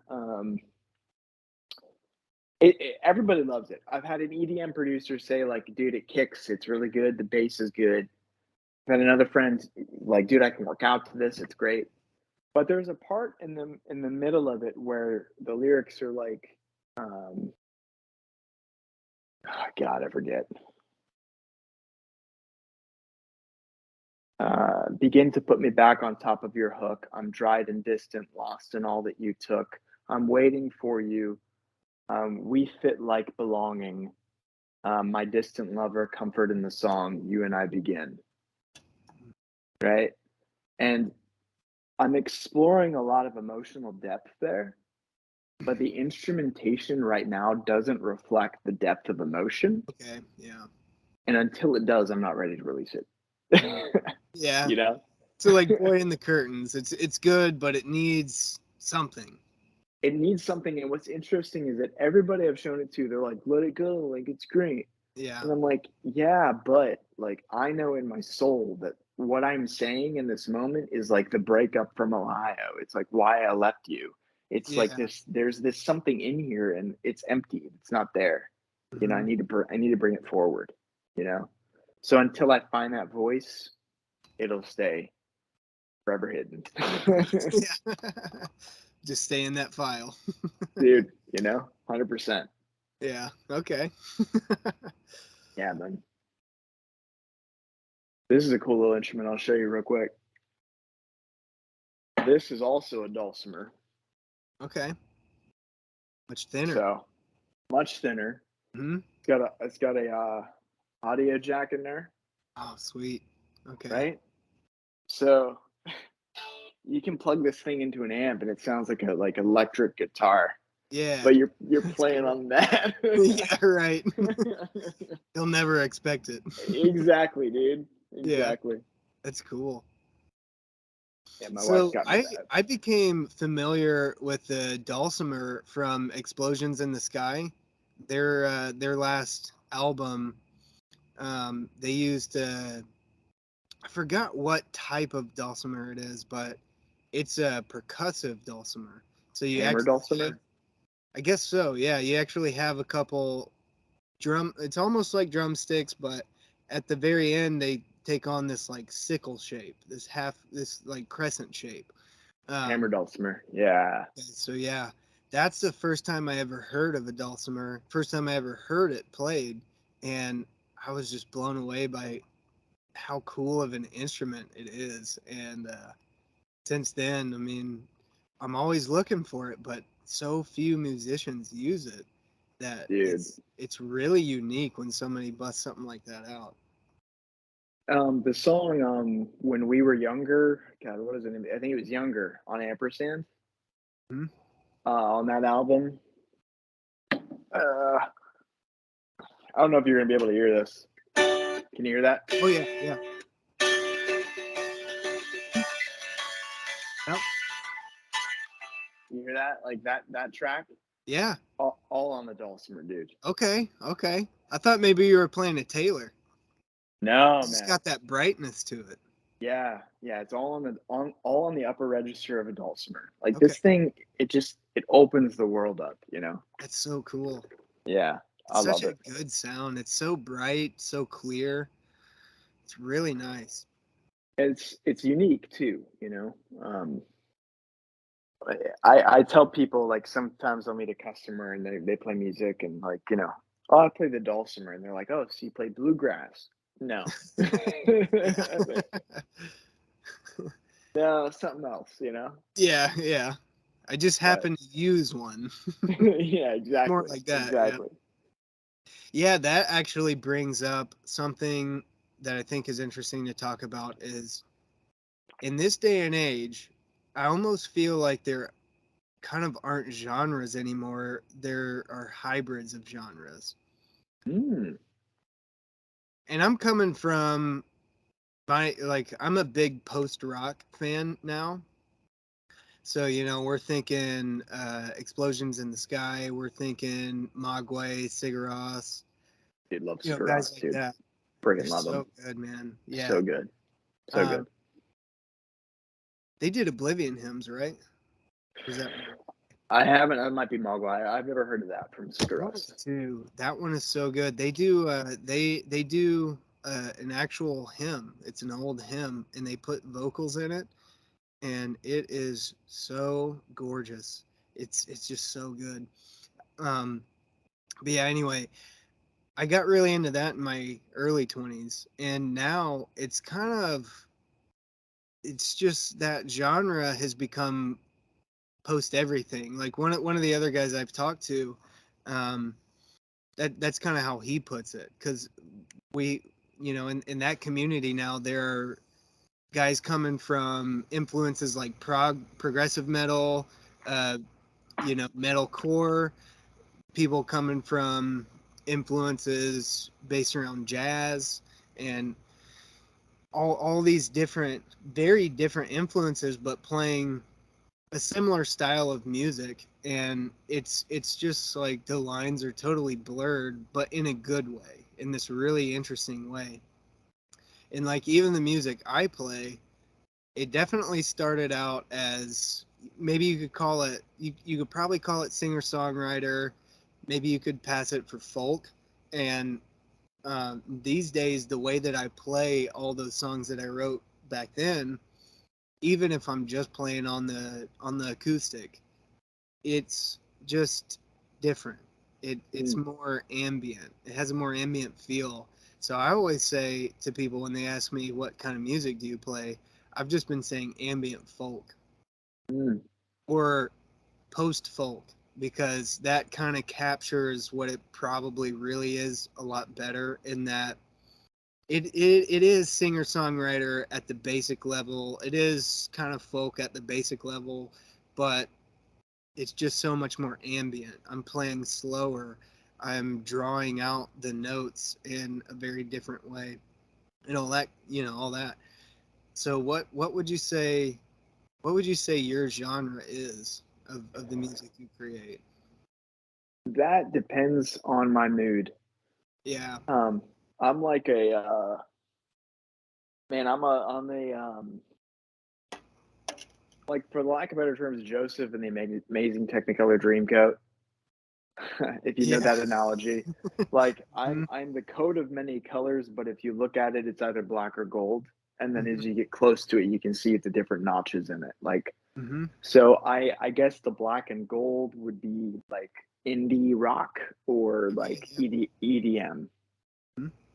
That's But when you get into it, like, you have Americana folk, you have instrumental, you have like emotional instrumental, you have alt rock, you have punk rock, you have Seafarer. That album is like, and some of the stuff I haven't released. So that's honestly been my biggest struggle as an artist, is that I don't have a genre. good. People want consistency, people like consistency, and I'm hardly consistent. Yeah, I mean, you know? that's me, man. So Feel it's that. it's it's tough to, like, It's tough say, to say. you know, It's tough to label something specific. You know. yeah. I've there's there's one song I want to get you savvy of, because I told you about Year of the Buffalo, Hmm. and I told you about Dan Severs, who's the guitarist for them. There's a song that I did with just Dan and I, and it's called Dead Man Rise. and it's by In Spades. There's a freaking fruit fly from hell bothering me. In Spades, Dead Man Rise. It's on Okay. Spotify. It's on iTunes. I did it in 2019 with him, Okay. and it's kind of like funk alt rock. Mhm. The artwork is something I drew, and it's the only song under In Spades, but it's also a badass band name. Yeah. In Yeah. Spades, like we have it in spades. You know what I mean? Um, I'm looking them up right now. I'm gonna find this. in Spades, Dead Man Rise. That's it. So it was really cool to collaborate with him on a track. Um, that kind of shows a different side to my genres, I guess I could say. You Yeah. know? Or just your ability to Yeah, play not just one style. yeah. You know, expression takes on many forms. You know, Right. for sure. That's cool. I've got to go back to this. Gotta go back to the rice logger. If you dare. If I dare, dude. Dura, and it literally is like damn. I don't know if you can see that. Yeah, Like I see that. Yeah. I noticed that when you showed it that first time. That was pretty funny. it's an internationally award-winning beer, so Okay. crafted to Depending on remove who you're gluten. talking to. Yeah, exactly. Yeah. That's funny, man.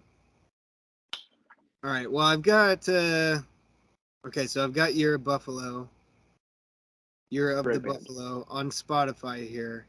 And Hmm. what was the song name? Well, so it wouldn't be under them. Oh, It would be okay. it would be underneath this. So Dan and I made a spin-off band. It's a one-time song, and So, okay. it's called Dead Man Rise, Hmm? and it's by In Spades Yeah. because that's the band name that we made Badass band together. Yeah. name. I texted him the other day. I want to do another track with him just because, like, dude can shred. He taps into Yeah. some stuff that's just dark and like exactly what you want out of a guitar. Mm-hmm. That's awesome. Dang, dude, you might have to send me a link. Let me see. So Dead what Man, do you? Dead Man Let me. Rise.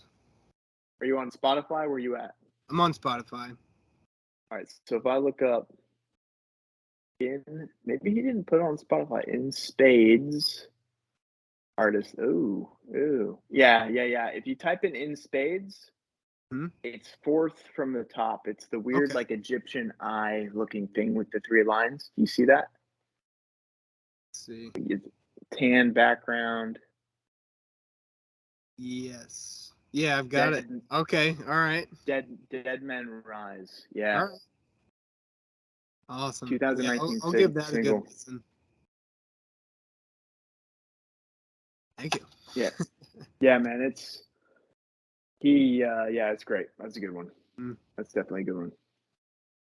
You think you'll do so you're saying you want to do some more collabs with him? I would love to, man.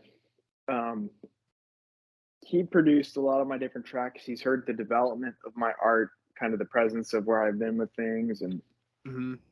yeah, and he's able to just show up with a guitar or drums and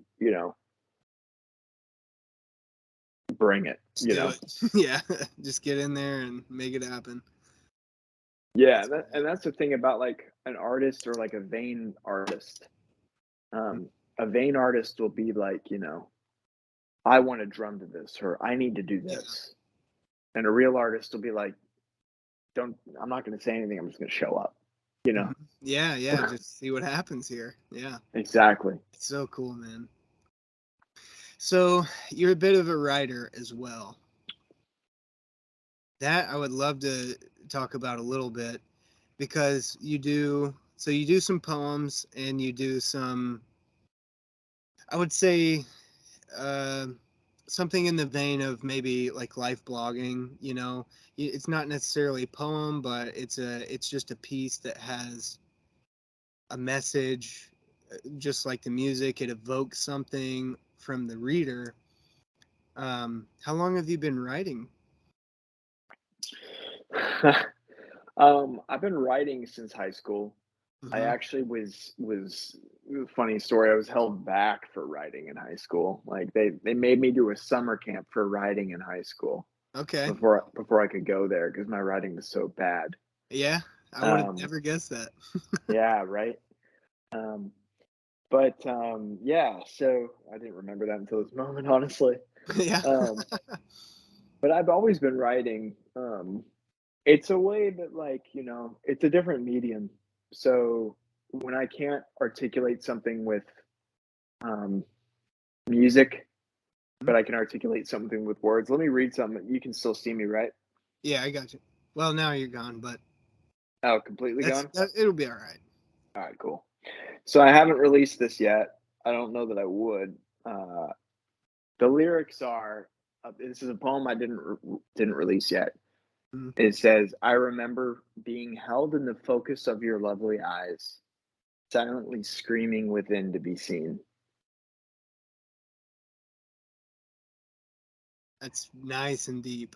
I like that. That's good, man. Right?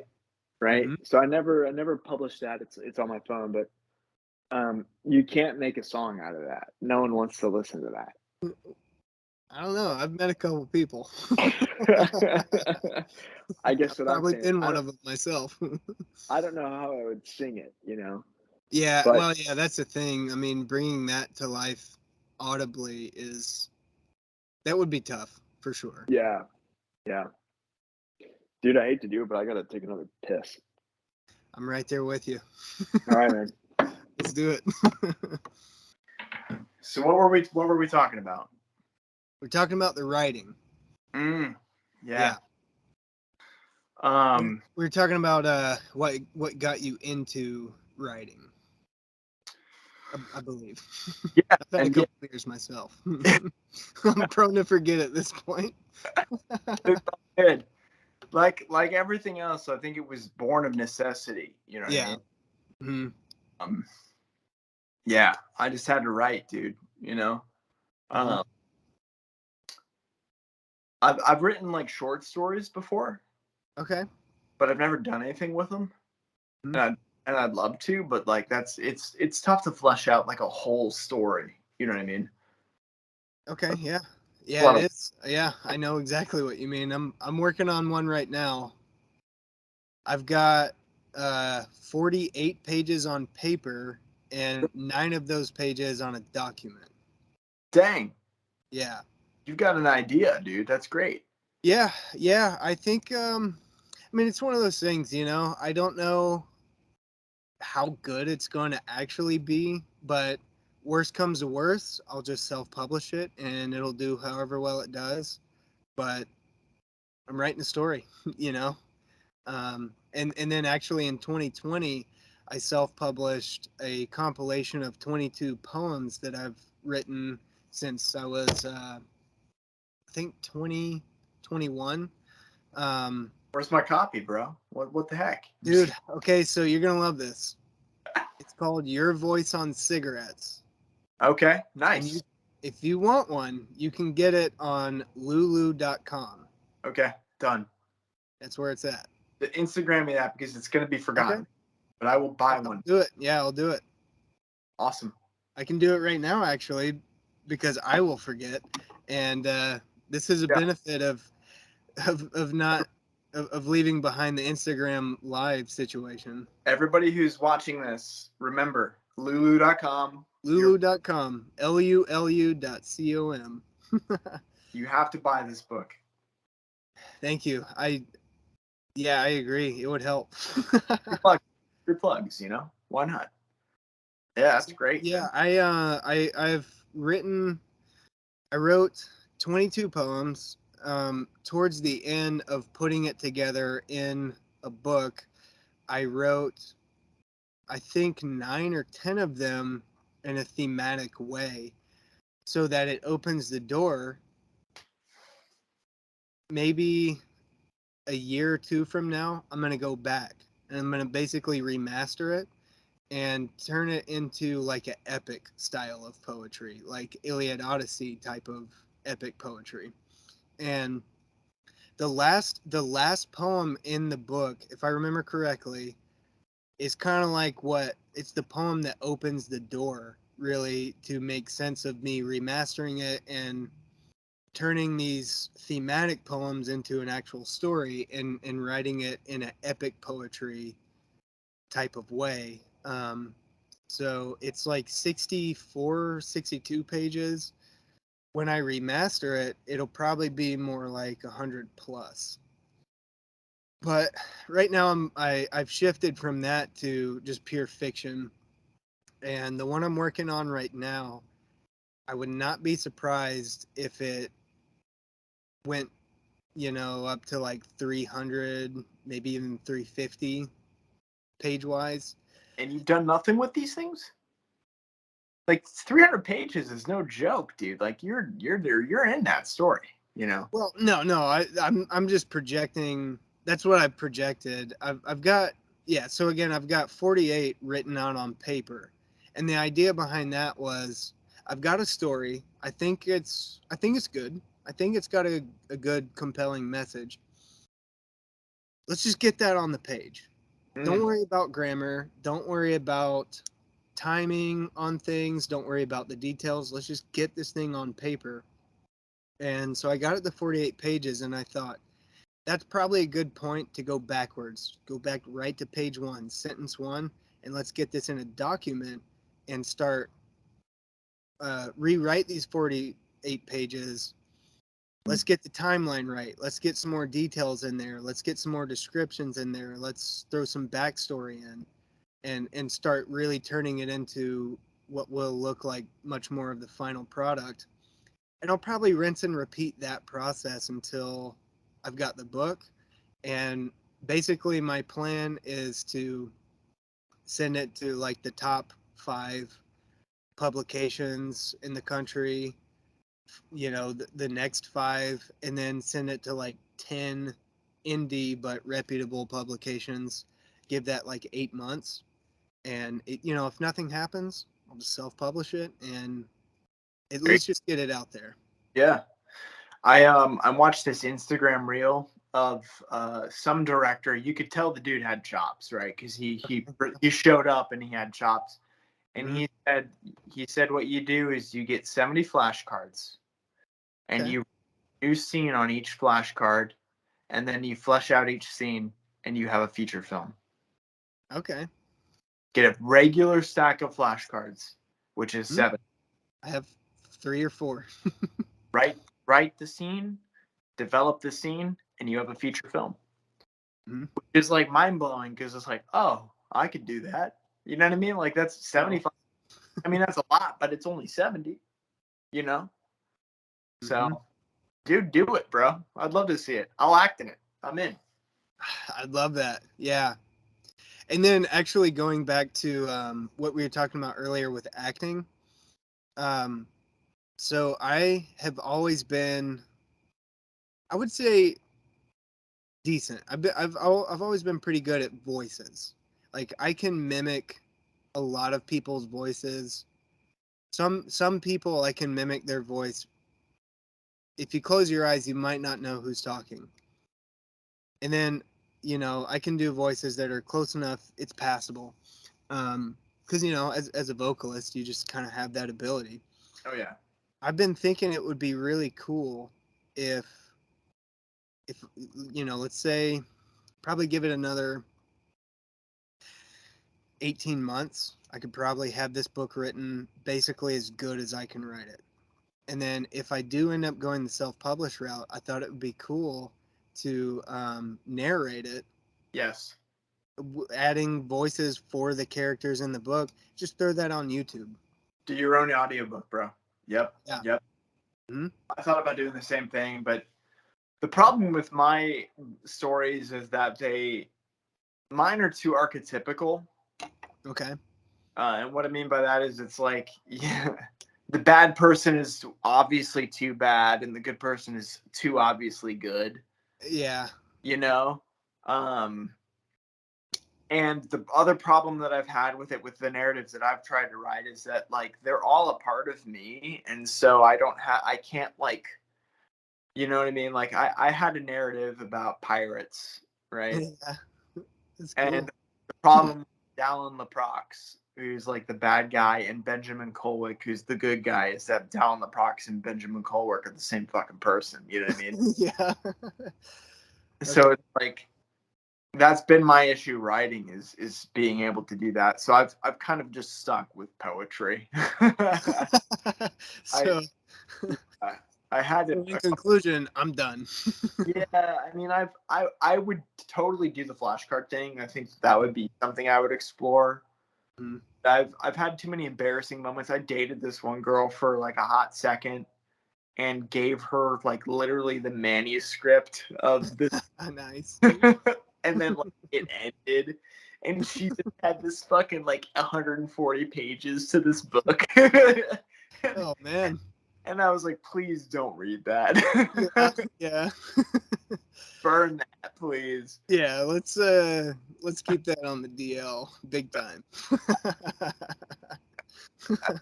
Like that's there. I don't think there's anything more embarrassing than that. You know what I mean? Yeah. Just don't open it. Just throw it in the fire. You know?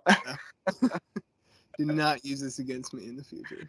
Please don't think anything of me for the rest of your life. Just burn it. Yeah. And go. I'm dead to you. Let's just bye bye. Yeah. Yeah.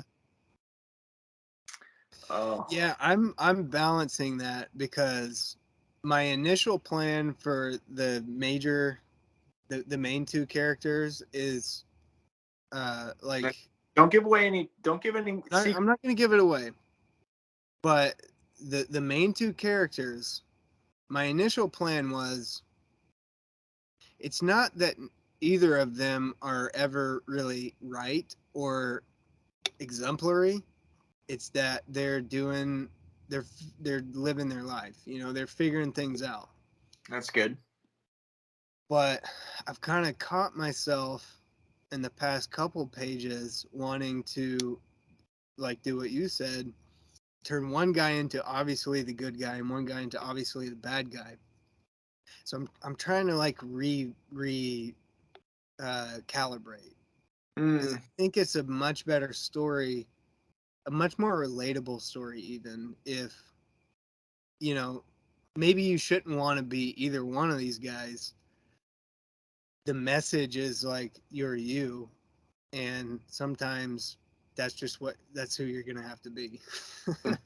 that's Yeah. what great message though. You know. I Well, it's think. important. It's very important. It's definitely gonna be.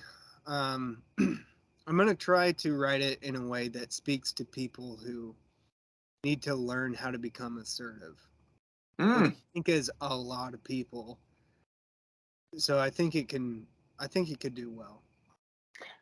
yeah, for sure. For sure.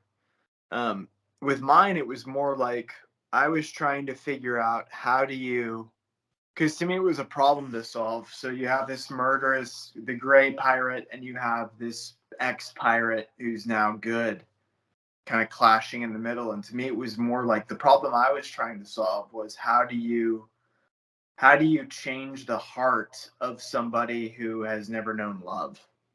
Mm. That was kind of the narrative that I was trying to answer, you know, with Dallin. And it was brilliant. Like, dude, I'll just tell you this. You can whatever.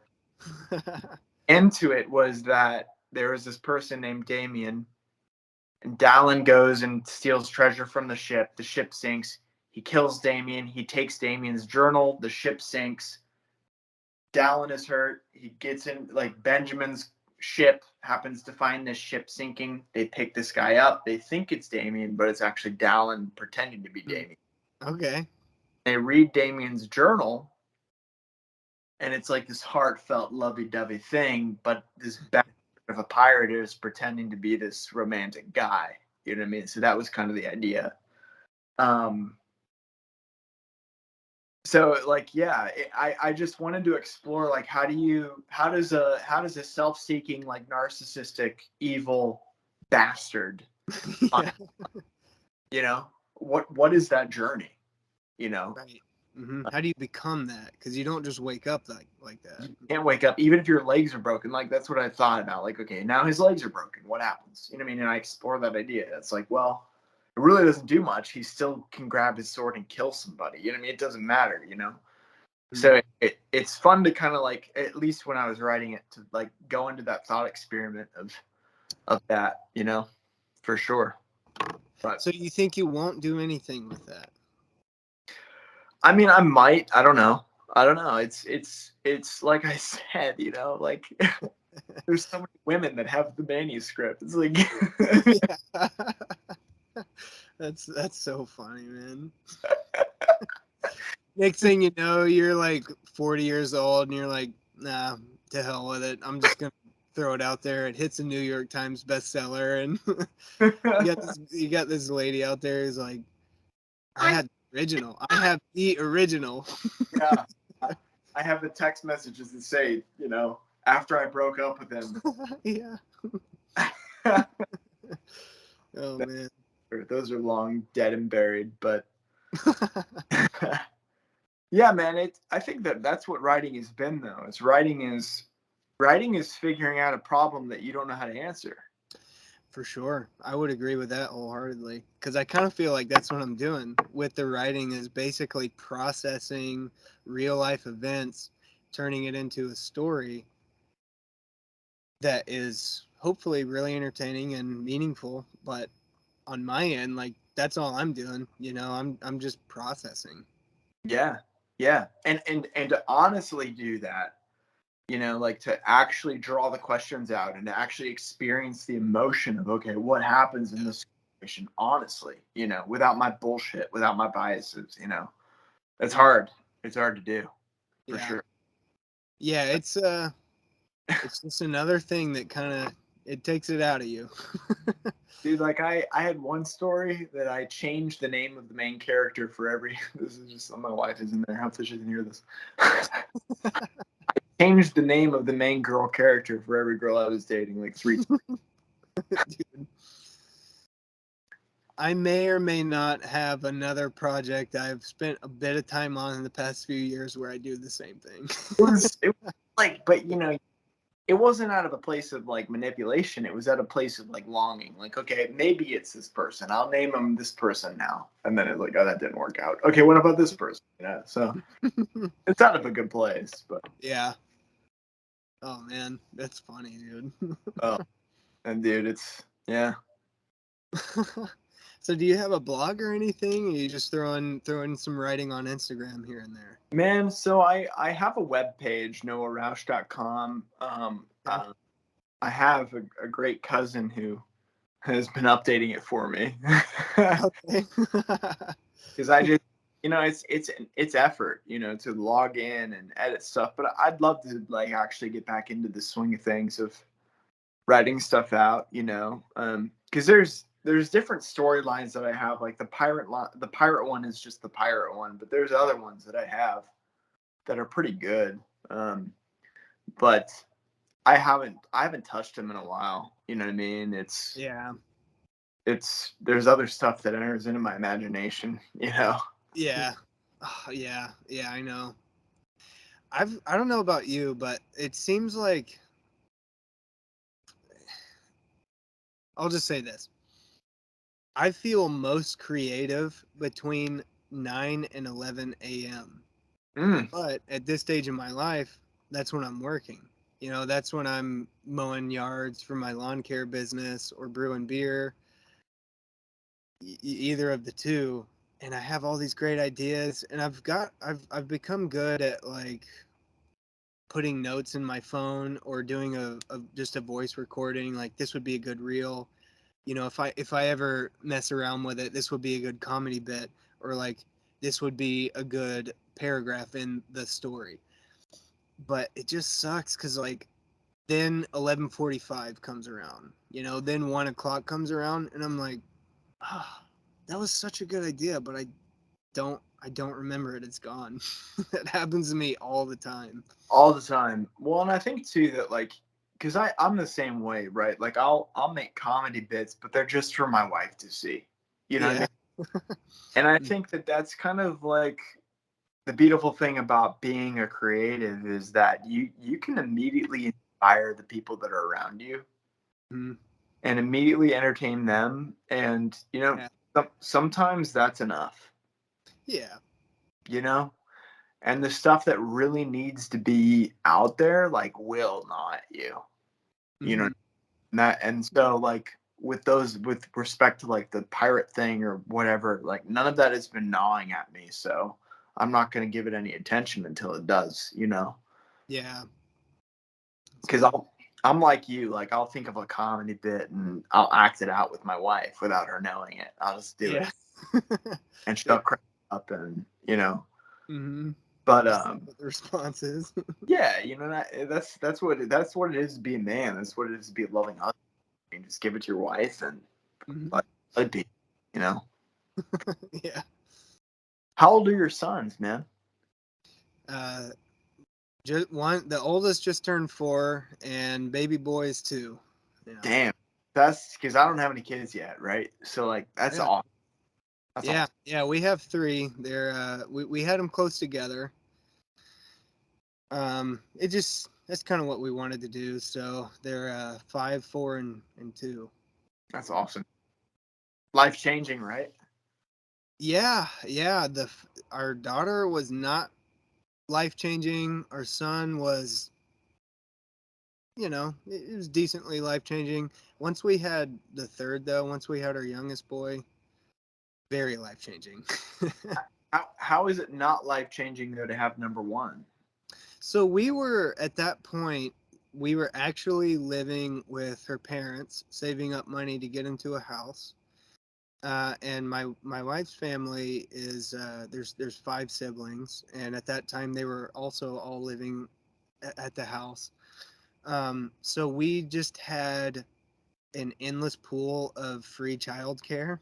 Nice, Um, nice. and she was still working, and I was making a pretty decent amount of money given that circumstance. And so we were still able to go out and socialize a lot.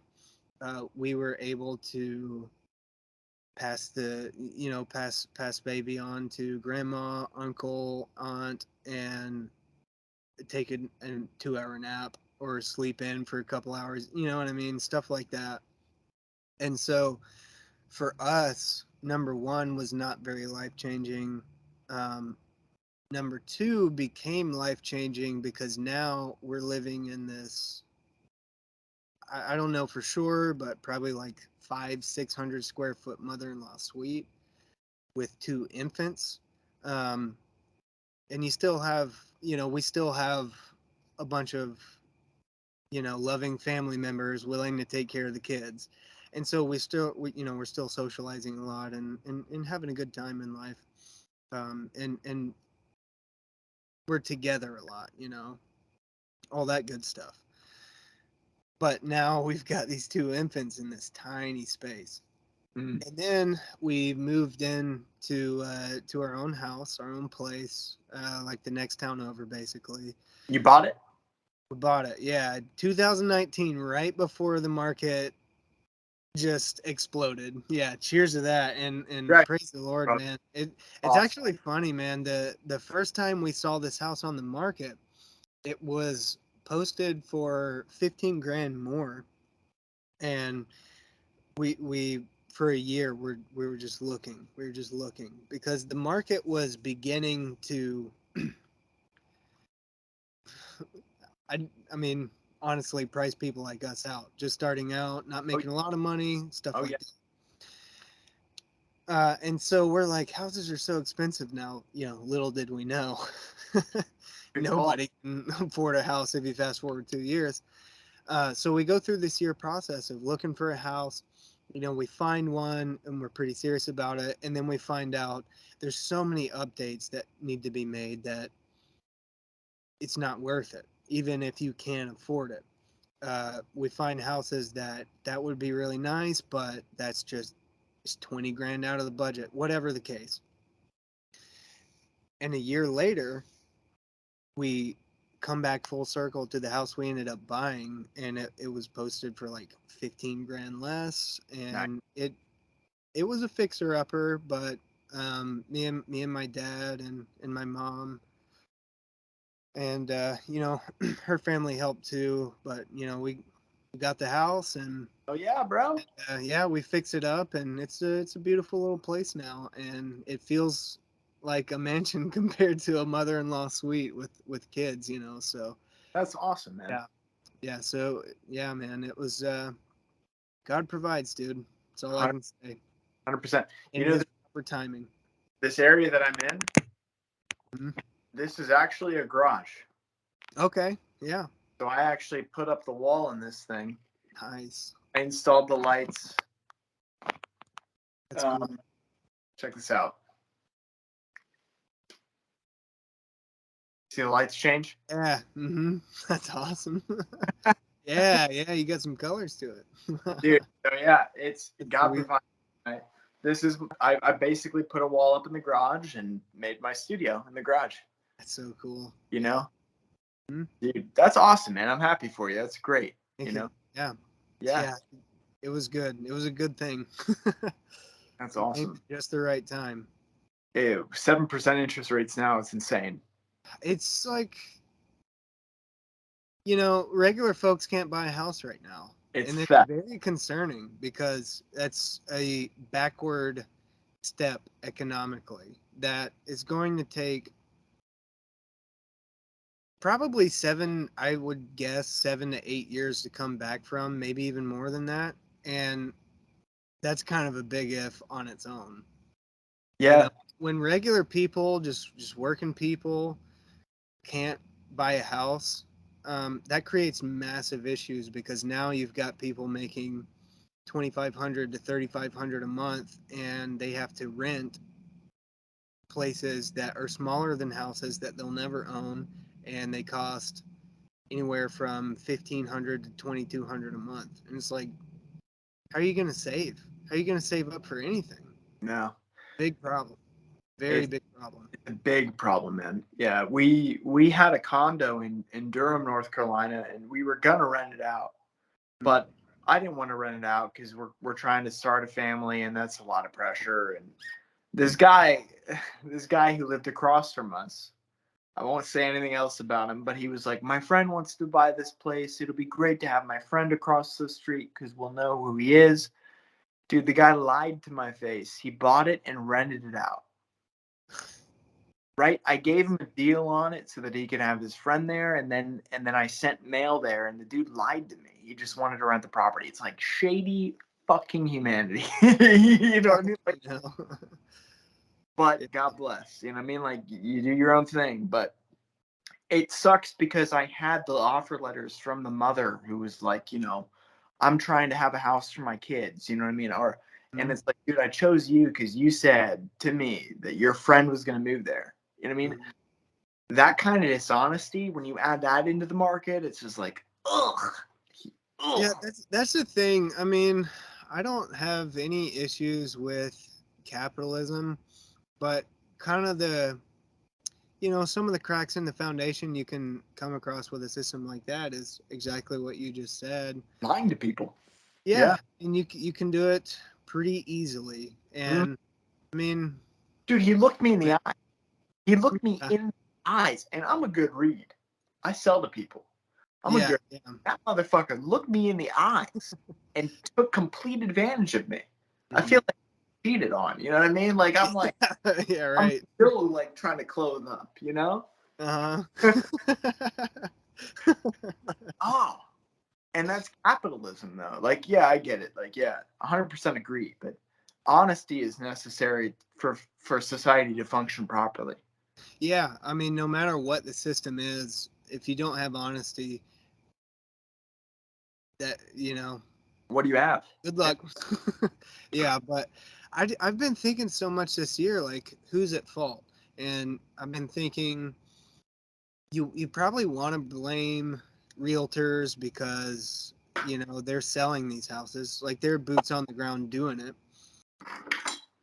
But then again, we're all doing what we're doing, like we're all just trying to chip away at the day, we're all just trying to make a living here. So Yep. we're all just trying to make something happen here. Well, it's funny.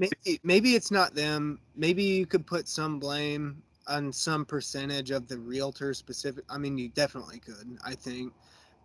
But then, there's like just the housing market in general always goes back to the banks, right? Because people don't buy houses anymore. They get loans. You credit a house. Credit a house. It's been what, probably 70 to 100 years since people put 20 plus down on a house, like, or just bought the damn thing. Oh yeah. And the banking system in our culture is it's just so, it seems to be so back assward at every level, whether it's a credit card or a mortgage. And I think that this is where I definitely need to do more study before I'd feel comfortable saying anything with any real confidence. But I think whatever they're doing with these mortgages is, I, I think they learned a lot from the 2008 crash, but whatever they've been doing since then hasn't really been enough or solved the problem, um, for people like you and me who aren't Loaded. wealthy. Yeah. It's Well, like, the thing is that this economic situation profits generational wealth, right? So I've dated plenty I of think girls so, yeah. who their parents are loaded, and so like, oh honey, like your house is on us, your first house is on us, or like even I've had a couple of friends who their parents are loaded and they bought their kids their first house. Like, are you No, free? yeah, happens down here too. Yep. It's like that kind of thing.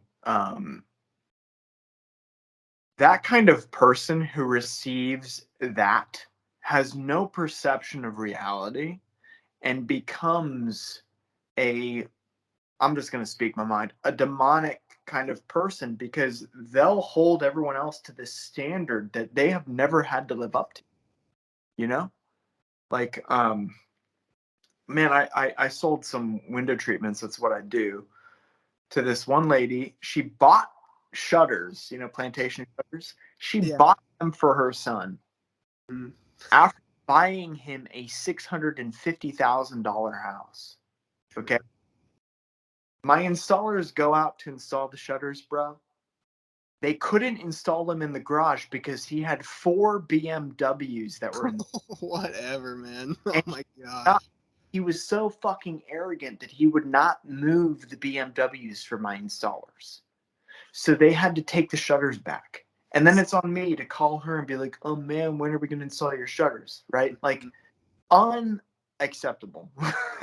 Yeah. Yeah, Un- literally. That actually is unacceptable it's behavior. unacceptable. Like that level of, your son is 31 years old and he still is on your sagging tit. Yeah, he's probably never done a thing for himself that really mattered. That is a problem. Yeah. It's But a God real love him. Yeah, yeah, for Like, sure. if I woke up and I was like still on my mom's boob at 31, I would just like, it's game over. Yeah, yeah. You better find a way to stay on there, or I don't know, man. Good luck, I guess. If shit hits the fan, you're the Oh, first to go. oh man. Yeah. It's I have a podcast. I don't know if I've told you this, but Yeah, yeah, I forgot to bring this up last time, but you have a podcast that has some. I've listened to a few episodes. You get into societal issues, which is pretty cool. yeah, man. So I met a guy on a job. He was 85 when I met him. Roger Brown. He's African American. He's black. He owns Durham Upholstery. So bro, like, to tap into the mind of it. Now he's 87, an 87-year-old African American man. Mhm. What wisdom, dude. You know what I mean? Like, Yeah, that's interesting. That's a good show. it's such a blessing, man. It is such a blessing, and um, it's opened my eyes a lot. Because here I am talking about, well, I paid $300 for this instrument package or whatever, but like, man, some people are $300 is the end of the world. It's Yeah. the end. I can't pay my bills. It's all over.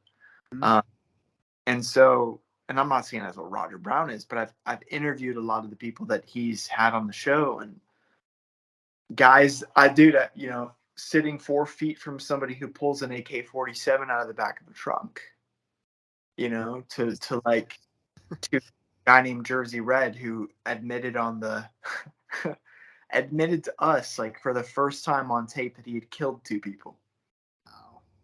Wow. And look at Roger, and I'm like, this guy's working for you. And Roger's like, I'm sorry. Yeah. But the thing is, though, that I love Jersey Red.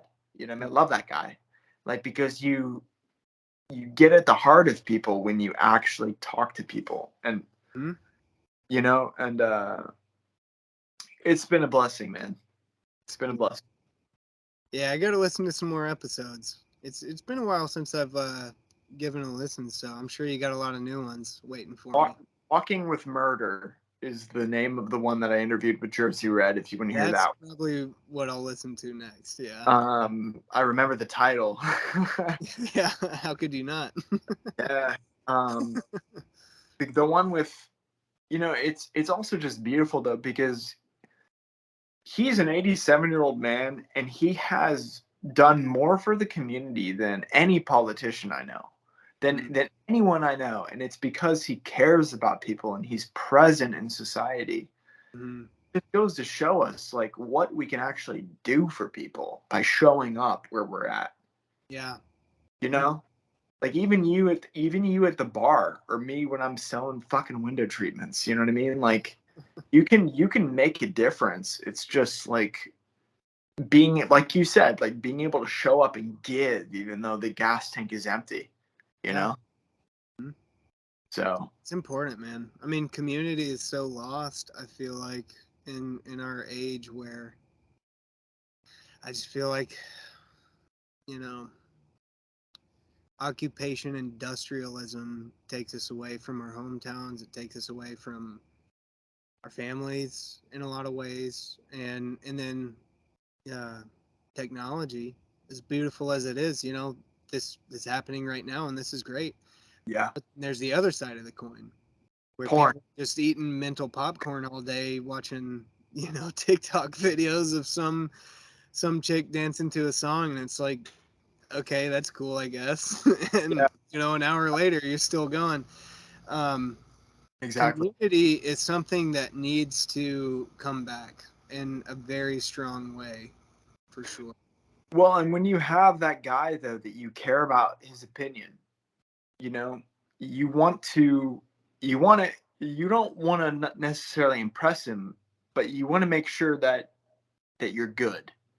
And know that this sage of a person, this person who's lived life, knows if you're good or not, and he'll tell you straight up if you're, dude, Yeah. you're fine. That is lost.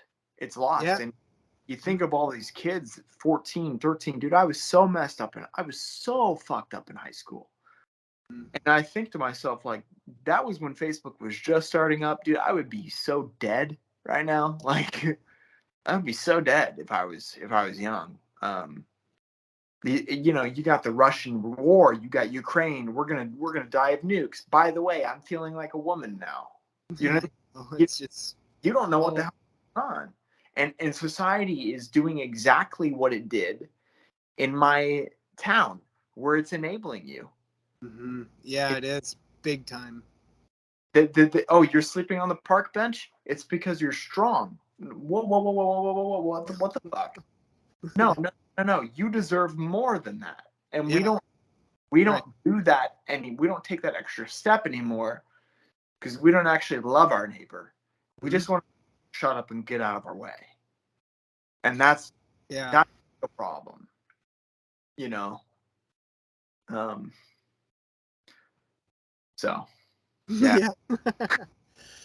Well, damn, dude. I mean, yeah. I mean, there's just so much disillusion. There's so much. We're living in Narnia in a lot of ways. Like we're just in this fantasy world where you can be and do whatever the hell, no consequences. And you know what, man?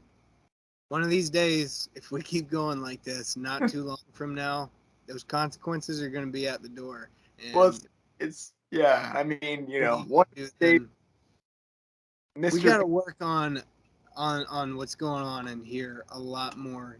People are so focused on mental illness. And I'm studying psychology at university, and I get it, and it's a real thing, but there's this like almost cultish focus on mental illness, environment, everybody's environment growing up. It's screwing us all up. And yeah, you're not wrong. You're just not right either. We gotta get our hearts right again. Yeah, We've got to get back to what you and I are doing, what I've done with a few other musicians, what I do with people at the bar. You know, we talk long enough, we're gonna disagree on something deeply, but yeah, yeah. I'm But not gonna, I'm not gonna, hate you for it. And exactly. it's stuff like that. We got to come together again in a way that is not necessarily based around compromise. Like, okay, you feel that way, I'll meet you in the middle. A way that respects the humanity in each other. Exactly, dude. A Well way said. that respects you have your perspective, and so do I. But I'm going about my day, and you are too. And if we don't have each other, there's going to be a piece of this society that's not functioning properly. And that's all it takes. That's literally all it takes. But we have to remember that we are our neighbor's neighbor, Mm-hmm. and they are our neighbor. If my neighbor across the street, he never waves to me. This guy across the street from me, I wave to him. He never waves to me. He walks. He mows his lawn with his shirt off. It makes me feel that my wife is out there all the time, and I'm like, what the fuck is this guy doing? I can tell that there's something wrong with him mentally, though. If I look out across the street and his house is on fire, and I say to myself, fuck him, that is on me. For sure. That is on me. If I look across the street and I see his house is on fire and I call the police and I run over there and I make sure that they're good, that's what it means. That's what it means. It doesn't matter that he doesn't wave back. It doesn't matter that I'm not getting anything out of it. What matters is he's in my world. We're in each other's world. And Mm-hmm. if I'm not looking out for him, he will never ever fucking look out for me. For We're sure. we are neighbors. That's what it means to be a neighbor, and we forgot it. We don't have block parties anymore. We don't wave to one another. Yeah. We all have our own podcasts playing. We, Yeah. we don't listen to the actual news. We listen to our perception of the news. We listen to our biases, and we funnel down our own bullshit. You know what I mean? Is Russia gonna fucking nuke us, or our 401k is gonna become 801ks because they're gonna double? Who knows? you know, Yeah. it's Uncertainty, man. It's our parents never faced this level of uncertainty. well, and I think that it's I don't think. at this conversation, what you're doing, like, dude, like, mm, Mhm. keep I because will, man. you're unpacking reality, you're unpacking human perception, you're unpacking genuine connection, and that is all that people need Yeah. in life. Yeah. Yeah, and that's my ultimate goal for the show. They come for the music, they stay for the conversation. I always want to talk about music, what's going on, projects, but this right here is what I'm really here for. Like, just getting to know people who have something to say or have plenty of things to say about a multiplicity of issues. This is what it's going to take, I feel like. Real conversation where two people can come to terms together on something that they both appreciate, and then go from there to talking about things that really matter. And just showing people, even today, at some point in this show, there's gonna be some episode where I'm gonna disagree with somebody heavily. Oh Uh, yeah. it's gonna happen, but approach it with grace, approach it with human respect, you know, and I just feel like that's probably what it's really gonna take to kind of get this ship turned back around the right direction. Is people actually talking to each other again? Exactly. And the people who won't talk to one another, I feel like are going to get plugged into, the lack of better terms, the matrix, and they'll disappear. Mm. You know, people are going to chase their perception of perfection, where it leads them. Some of us are going to recognize that there is no such thing as perfection other than a God, and to love is the meaning of life. And so I'm going to get that through human connection, and I'm going to let go of the things that I control, and I'm going to give myself as best as I can. I'm going to believe that it's going to work out for love, and I'm going to take the pain of my suffering, and I'm not going to let that make me a bastard who wants to fucking cut other people with my pain. Yeah, man. Which is what bring it full circle. That's kind of the beauty of the music video, is that the feelings that I felt in that music video are feelings that I felt in life, from the things that I've lost in life, the things that I've loved and lost in life. And life will make you lose, and it will make you want to wield your pain as a weapon. And that is the narrative of Dallin the Prox, that bastard pirate within us all, that I'm going to cut this into you. And you have to realize that love conquers all, and Dallin is dead. And until we can do that in ourselves, until we can put that down in ourselves and let it go, it will ripple into society, and we will be the voice that condescends onto Tom Brady and just facilitates the inflammation, you know, for real.